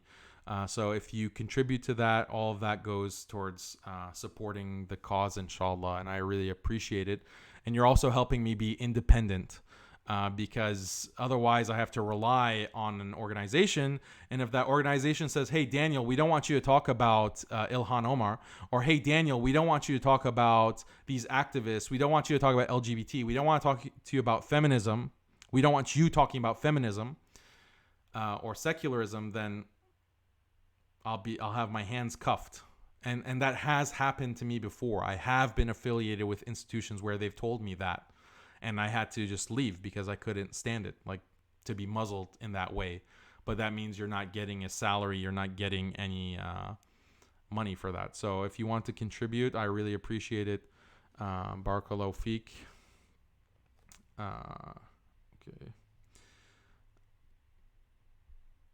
Okay. Zuzu has a comment here on Facebook about incest. Shout out to Zuzu. Thanks for your comment. Go check it out on Facebook. He has a link. Okay. But just for the sake of time, let's get into with leaders like these. Meaning when we have leaders like these, why do we need enemies? Right? So I published a couple of articles last week and the week before on Muslim Girl. On Muslim Girl website is called muslimgirl.com. And I've always, had this website on the radar because every now and then I see different people share articles from Muslim Girl. And so the reality is that they have really problematic, un-Islamic, anti-Islamic content. Okay, and if this screen share function worked, I would just show you screenshots, but I can just read them for you. So, for example, they had an article on, did Allah give Muslims a definition for unlawful sex? So this is an article from Muslim Girl about zina and how zina is not really defined in Islam, and we should just be fine with, there's nothing wrong with having premarital sex. That's one of their articles published. Another article, meet the founder of the Transgender Muslim Support Network. Okay, and it's an article where they interview a transgender woman meaning this is a man who is dressed in hijab and claims to be a woman, claims to be bisexual. This is how the person identifies himself. And this is an interview with him, promoting his transgender Muslim network. Another headline from Muslim Girl: this Ramadan, I didn't shame myself for being queer. This Ramadan, I didn't shame myself for being queer. Because there's nothing shameful about that, apparently, according to Muslim Girl. Another article: practicing Islam in short shorts. Practicing Islam in short shorts, promoting that. Another article: here's what one Muslim girl has to say about casual sex. Another article: why are we hiding our periods during Ramadan? Why gay imams are better for Muslim women. This is one of their articles. So you can see just a lot of garbage, kufr, outright kufr, promoted on this site. Okay, many of the articles on the site actually promote Muslim women removing their hijab, right? Completely removing the hijab. That's one of the popular themes. Makeup in general. They're constantly promoting plastering yourself with makeup. It's because there are certain makeup companies that are invested in Muslim Girl that are actually paying Muslim Girl for advertising. And so they have so many articles promoting makeup to Muslim girls. Okay. They had a scholarship. Muslim Girl was putting out a scholarship for lesbian, gay, bisexual, trans, or queer Muslims. They called it the Rainbow Crescent Scholarship. Okay, so this is all the kind of garbage that Muslim Girl is putting out. There's no problem in the sense that Muslims, there are many outlets that are putting out garbage all the time. There are many blogs, there are many websites, there are many media outlets that are putting out this kind of garbage constantly. The problem is that what happens when certain Muslim figures start promoting this content? What happens when certain Muslim personalities and community leaders start promoting this website and this brand? Then it becomes a problem. Then it becomes a major problem. Because if you're a community figure and people are looking up to you as a leader and you're promoting this website, then you're giving it a stamp of approval. And insofar as they respect you as a religious figure, they're going to start thinking that what is on this site is acceptable in Islam, and they're going to start following it. They're going to start consuming it. They're going to start promoting it and spreading it and so forth. So this is what the article that I wrote on MuslimSkeptic.com is about. Is about Muslim Girl, the kinds of filth that it promotes, and then the Muslim figures who are promoting Muslim Girl. And the one figure that I focus on, because she is, the most blatant about it, is Dalia Mogahed. Dalia Mogahed. So, who is Dalia Mogahed, and why does she matter? That's a good question. She is the director of research at ISPU, the Institute of Social Policy and Understanding. So this is a Muslim institute that puts out different kinds of demographic research. They do different kinds of studies on the makeup of the Muslim community in America. The question of whether their research is reliable or not, I don't know. I haven't looked into that in depth yet. But there are some who have claimed that even their research is questionable and what they publish is questionable. They definitely have a huge left-wing bias in what they're pushing and publishing. And again, left-wing bias, it doesn't matter. What matters is that when that bias is contradicting certain aspects of Islam, that's what we care about. Right? So I focused this article on Dalia Mogahed's connection to Muslim Girl. So if you go on the website, you'll see many examples of where Dalia Mogahed is promoting Muslim Girl and is saying that, wow, Muslim Girl is doing a great service. Muslim Girl is really pushing good ideas. In fact, I'll read you a quote where she said very directly. Dalia Mogahed was interviewed by Muslim Girl. And in that interview, this is what she says. She says, "It's such an honor to be talking to Muslim Girl, especially on Women's Day. I really admire the work that Muslim Girl does and the platform it provides young women to express themselves and have a voice. And I really commend you for everything you guys are doing. I wish I had something like this growing up." So that's really high praise that Dalia Mogahed has for Muslim Girl. And it's not just that statement. There's the entire social media record of her involvement with Muslim Girl. And it's all public. It's all public things that someone can go and see and think that, wow, Dalia Mogahed really likes Muslim Girl. Dalia Mogahed is a respected community leader. She's associated with these organizations that I'm constantly hearing about. She's the executive director of research at ISPU. She's also sitting on the board of numerous Muslim scholarly institutions, right? She's a board member on these institutions that are dedicated to Islamic research. They're dedicated to teaching Islam. She's a board member for them, right? But here she is very publicly promoting Muslim Girl. And what is Muslim Girl promoting? All kinds of wrong stuff. Okay? So this is how the kind of very progressive, meaning regressive agenda, the fahisha is injected and promoted within the Muslim community.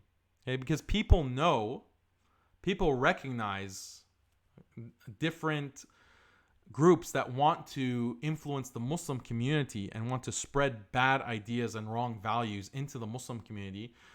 There are plenty of organizations out there, right?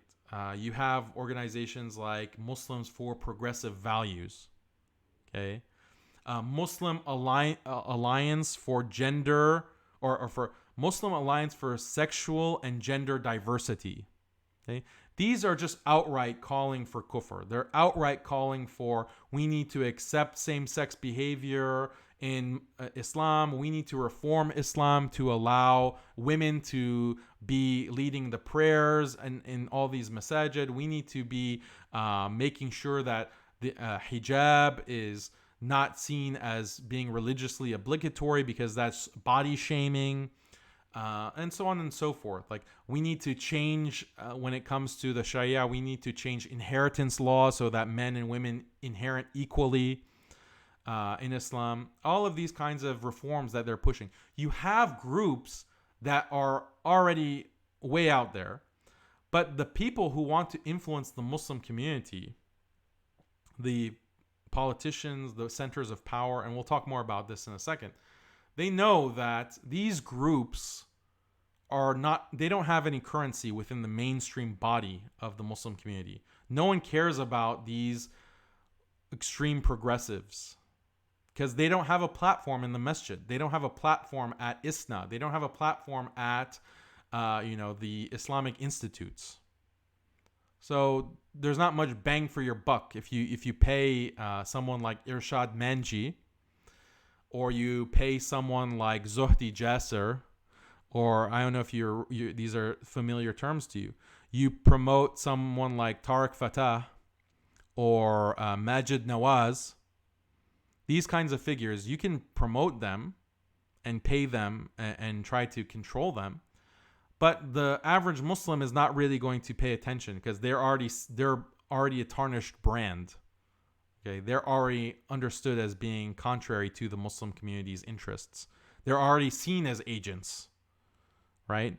So there's not much bang for your buck. But what if you can influence someone who does have mainstream acceptability within the Muslim community? What if you can influence them? What if you can get them on board to kind of promote and push these kinds of progressive items and have them call for reform, or a soft reform at least. Okay? And that's how you kind of ease the Muslim community step by step, khutuwat, just inch by inch, push them into accepting these kinds of ideas. Okay, that's a lot more bang for your buck, right? That's a lot more bang for your buck.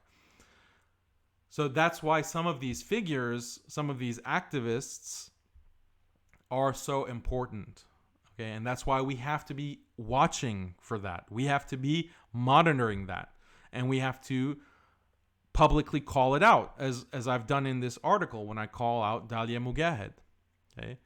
And I don't think that, and I'm not claiming that she has some kind of private agreement with some kind of shady people trying to influence the Muslim community.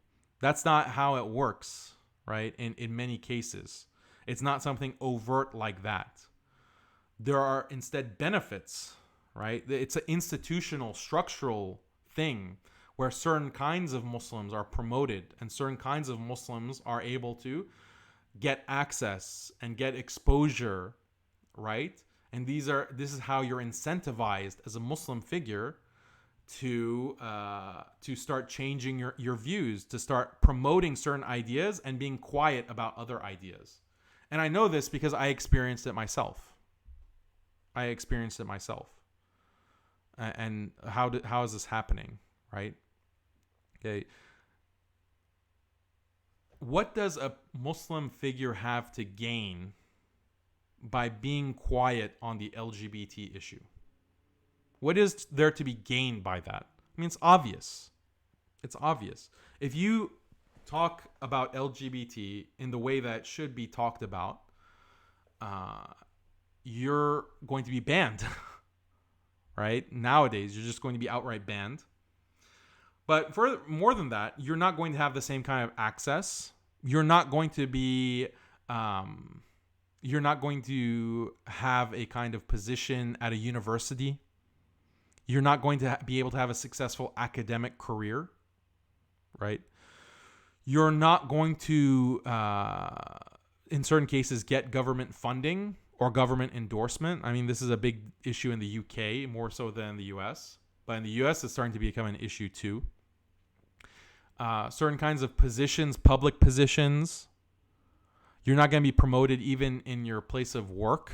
If people find out, if your employer finds out that you're speaking negatively about LGBT, you're going to miss out on those kinds of promotions. You're not going to be able to get grants, university grants. You're not going to be able to get media grants. You're not going to get the media exposure aslan yani. You're not going to be invited to write for CNN. You're not going to be invited to appear on Vice. You're not going to be invited to speak for the New York Times or write an op-ed for the New York Times. Positive portrayals of you in the media also aren't going to be forthcoming. You're going to be portrayed as a terrorist. You're going to be portrayed as an extremist. That's going to have negative consequences for your livelihood. On and on and on. All of these negative consequences when you diverge from the progressive line, right? I just used the example of LGBT, but it's other things too. What about the issue of feminism? What about the issue of pluralism and perennialism? Okay, this idea that all religions are acceptable. If you start diverging and you start giving a more exclusivist message, that is what Islam orthodoxy is about, what Islamic aqidah is about, okay, then you're going to, there's a huge cost to that. There's a huge cost. You'll have to pay very dearly. So better to avoid those issues, better not to talk about them. Just focus on things that are going to soften people's hearts. Talk about rahmah, talk about, certain aspects of the seerah that jive with a progressive message, with a pluralist message. Maybe really emphasize racism. Make your entire platform be about Islamophobia. Okay, because that's something that now has currency in in progressive circles and on the left. Islamophobia is now seen as another kind of bigotry, like anti-Semitism and like anti-black racism. So let's just make our entire platform be about fighting Islamophobia. All of these strategies, like don't avoid like any kind of citing any hadith or citing any ayah that will contradict these kinds of positions. This is what's happening, right? This is what's happening, and it's getting to the extent where now some of these figures are actually promoting things that are clearly contrary to Islam, or they're associating and affiliating with people that are clearly speaking in contradiction to Islam. So this is a big problem, because now it's the iman of the mainstream Muslim community that's at stake. And you have Muslims who will look up to these figures and will see them as role models, as religious role models. And that's how the iman of the entire community can be transformed. And it's not, and the stakes are very high, because if this generation were to be corrupted, if this generation of Muslims, for example, in the US were to be corrupted, the problem is that, unfortunately, I don't know why, in other countries, Muslims in other countries look to the American Muslim community for some reason. They look to the American Muslim community and try to see like, oh, what's going on in the West? What's going on in the US? How are Muslims over there acting and behaving, and what kind of views and ideas are they promoting? Okay, unfortunately. So what happens in the U.S. context has implications and ramifications for the rest of the world, for better or worse. And then it's not just this generation. What about our children? What about their children? If this generation has a corrupted understanding of Islam, that will affect the next generation, and that will affect the next generation, and so forth. So these are very, very high stakes.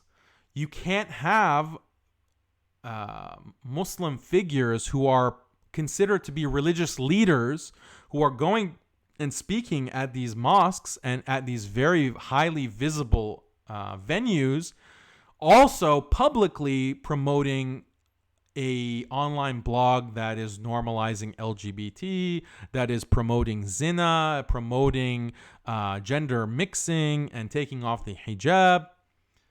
This is a disaster. It's a major disaster.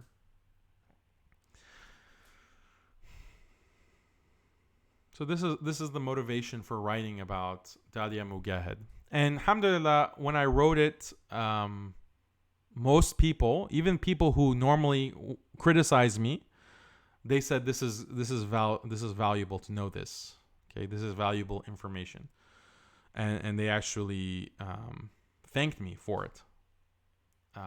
And the thing is that it's not, it's something that everyone can do. It's not something that I only should be doing. You as well. Okay, you consider certain people to be leaders, right? You follow certain institutes. You follow certain organizations. You are paying money. Sometimes you're donating money. You're donating money to an organization. You're buying tickets, whatever. What are their people on their social media saying? The people who are on the board, who are teaching, who are speaking, what are they promoting? And we have to have a kind of scrutiny of this. We have to scrutinize what is being promoted publicly. We don't need to spy on people behind closed doors, and we don't need to call out people in the sense of doing takfir either and saying, oh, you're non-Muslim, you're a kafir. No, if you look at the article that I published, I just asked very simple questions. Okay, this is what public accountability means. If you have a public figure, they need to be publicly accountable, right? They need to be accountable for what they are doing publicly. If they claim to be representing the Muslim community, and they do, and they're benefiting from that position that they have, financially and in every other way, then they have to be okay with public scrutiny. And so just go through their feed and go through their profiles. See what they're promoting, who they're promoting. Okay? And, that's all I did was ask questions. Why is Mogahed maintaining these close ties with Muslim Girl? Why is she promoting Muslim Girl to her followers? Is she okay with what Muslim Girl is supporting? Is she okay with what Muslim Girl is putting out there? These are all basic questions. And the thing is that some of the things that Muslim Girl is promoting, Dalia Mogahed's organization, ISPU, is also promoting. The ISPU is also promoting some of these things. And I describe that in the article. I go over that. Okay. ISPU is also promoting this idea that Muslims in America have to support LGBT. Muslims in America have to support transgender bills.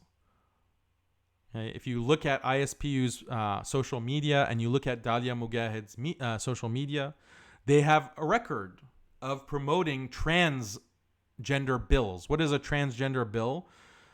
In the U.S., they're putting out the legislation that's saying that we need to respect the rights of transgender individuals. We have to have accommodations for them. We have to have bathrooms that accommodate the transgendered. We have to allow a transgendered woman to go into a men's restroom and vice versa, into their locker rooms, and so on and so forth. This is what the transgender bills are about.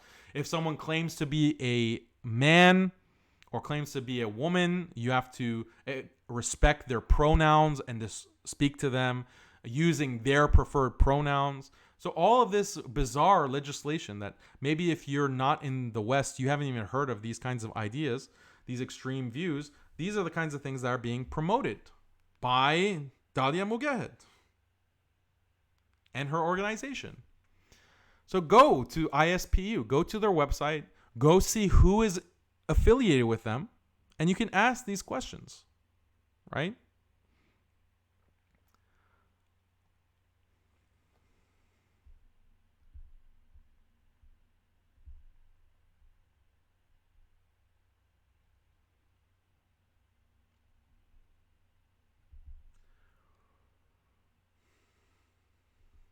So it's more than just one individual.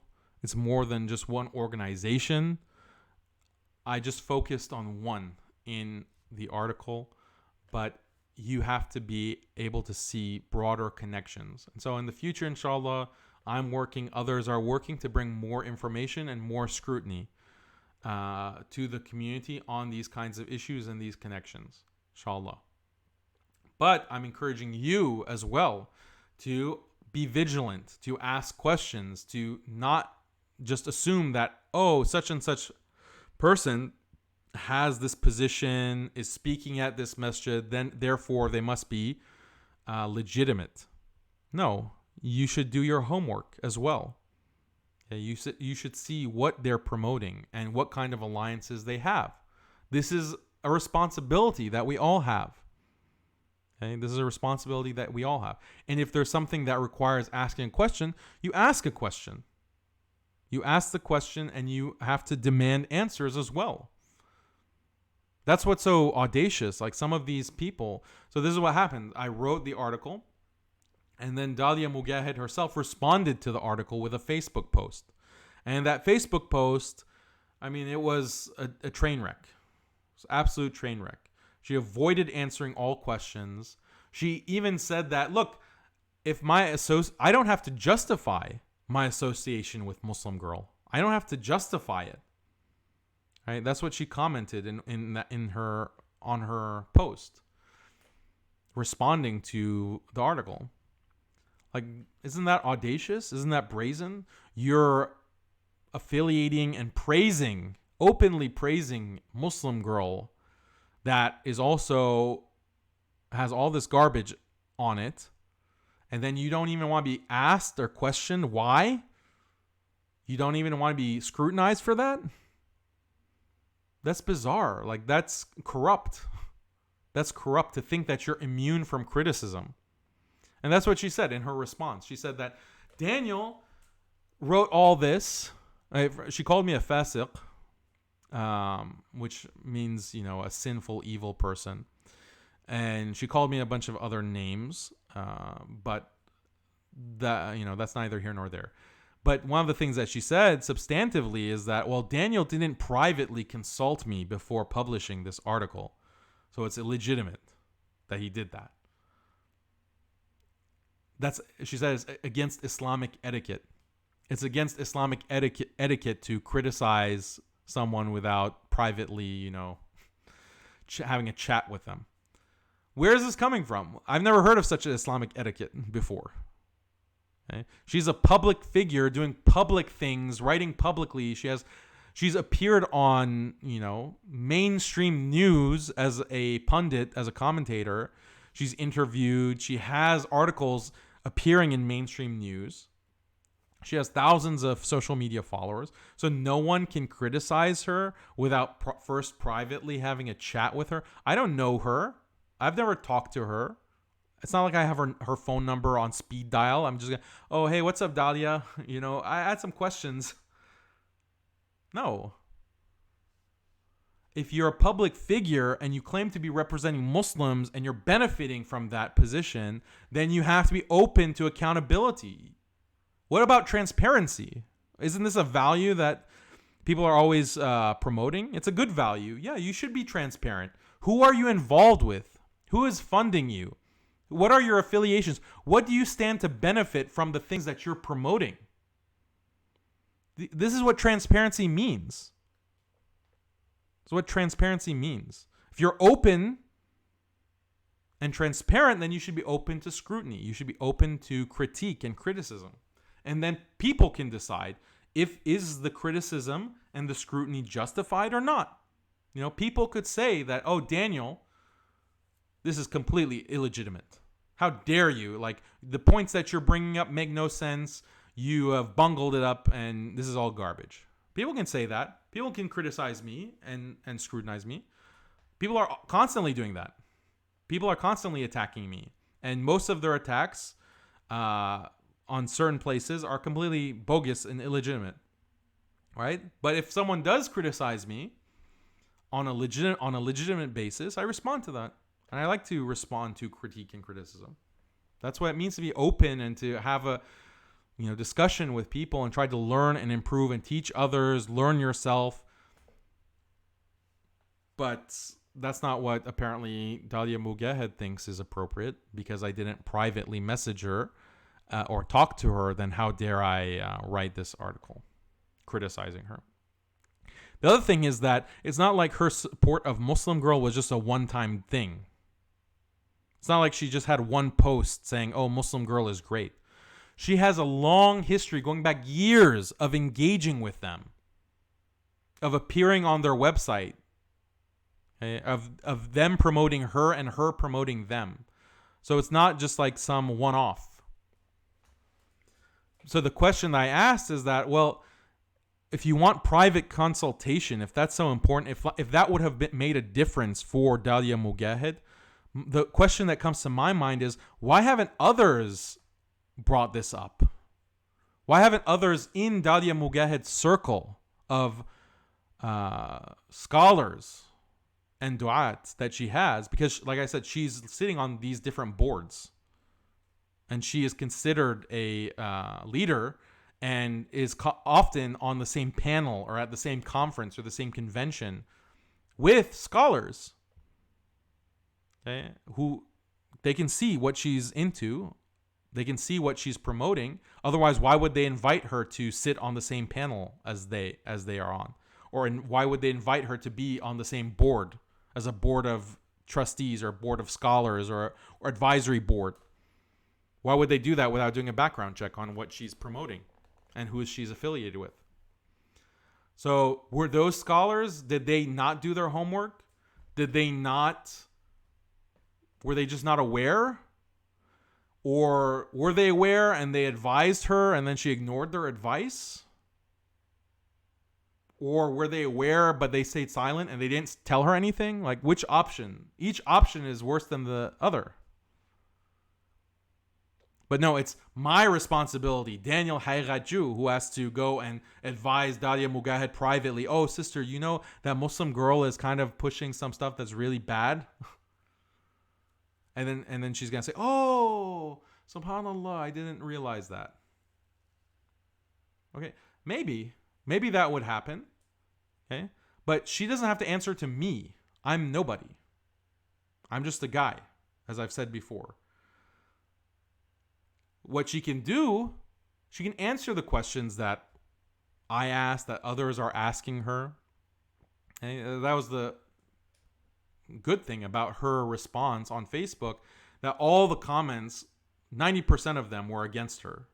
Like, you are just avoiding the issue.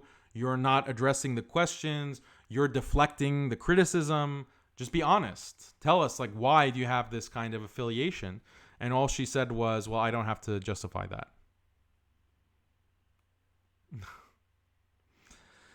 So this is something that is quite disturbing, and that shows the need for this kind of public scrutiny.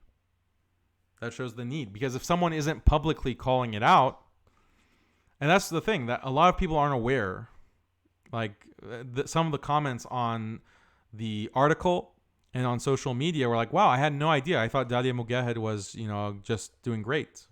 She was doing great for the community, and I always supported her. I had no idea that she was affiliated and she's promoting this kind of garbage and this kind of filth. And now I have serious reservations and questions and doubts about who is this person and what is their real agenda.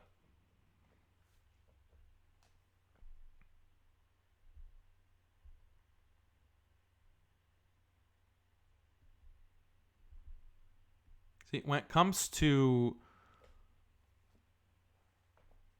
a public figure who has this kind of public influence on the community, it's not just husn dhann in the sense that, we just assume the best and then we close our eyes and we don't really say anything or do anything or talk about it or criticize. That's not legitimate.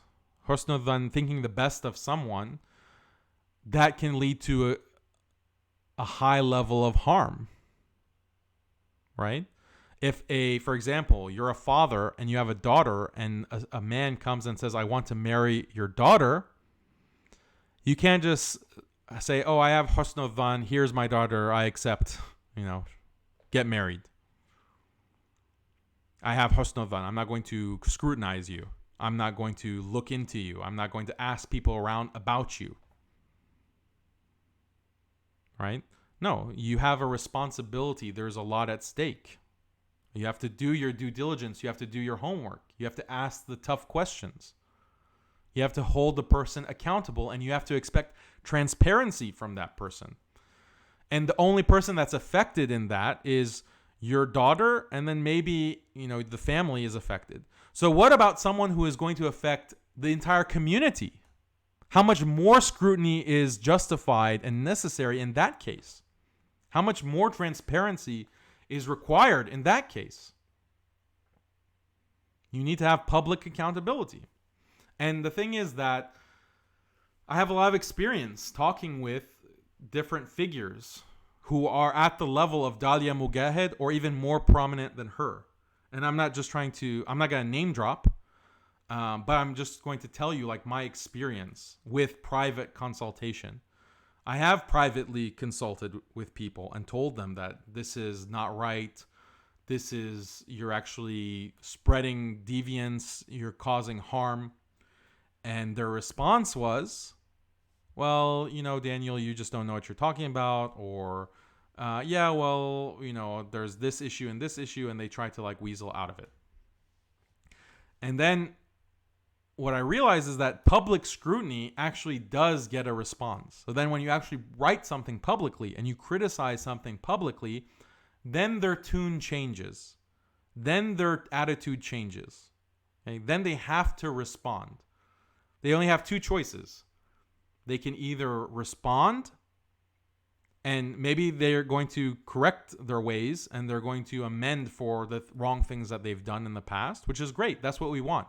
That's what I pray. I pray that Sister Dalia is going to change her ways. She's going to make amends for all of the damage that's been done with these associations and promotions that she's made in the past. That's what my hope is, and we should all pray for that. But the person can either respond publicly and change their ways, or they can ignore it. And that sometimes is even more damning. That's something that's even more problematic. And people notice that. People notice that, oh, you didn't address the issue. You didn't address the charge against you. So that's why it's necessary sometimes to have a public discussion about these kinds of what these figures are involved with, what they're promoting, who they're promoting, what they're affiliated with, etc. Okay, so that's all that I had for today. Let me just address some questions before I sign off.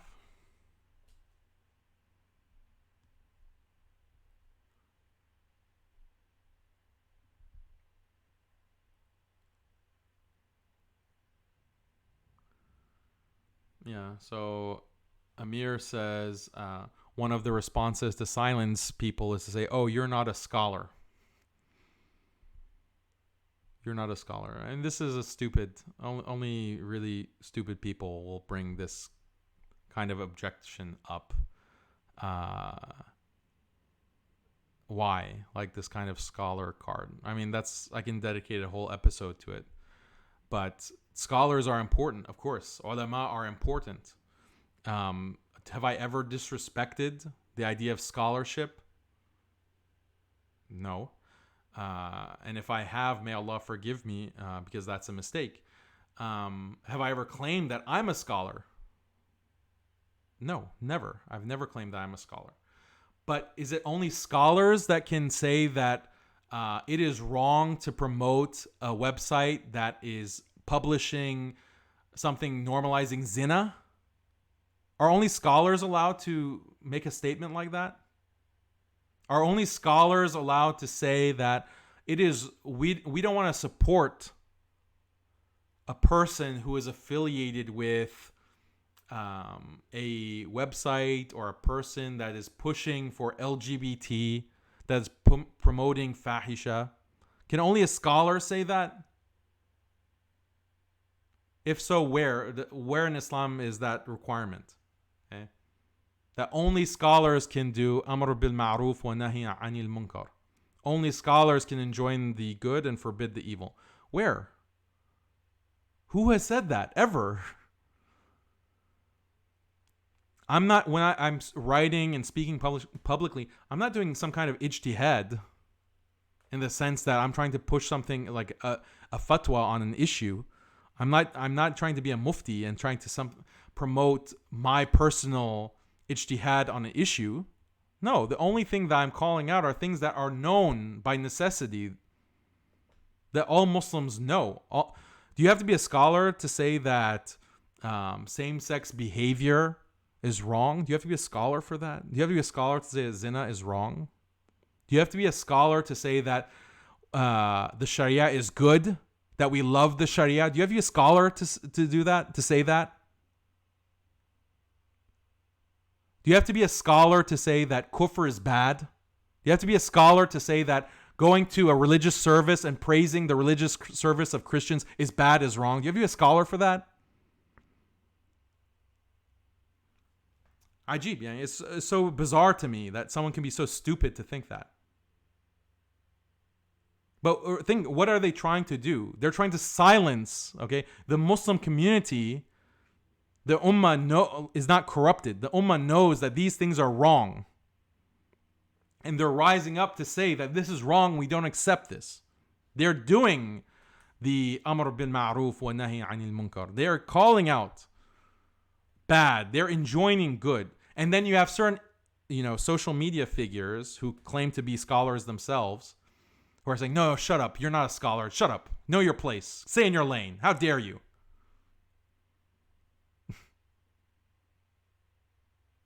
Yeah, so this is quite insidious. This is quite scary that you have people like this. And they think that, I don't know if they actually genuinely think that they're doing good or what, but they're clearly confused. At the least, they're confused. Okay.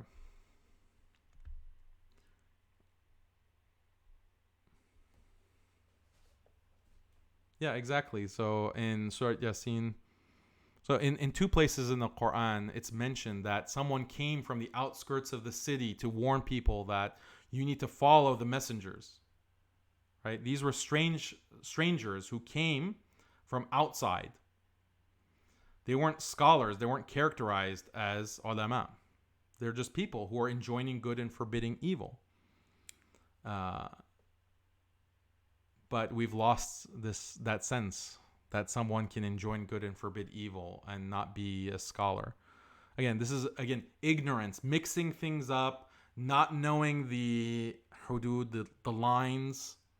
Okay, is from lack of knowledge. This is ignorance. That's confusing people, and they're confusing people.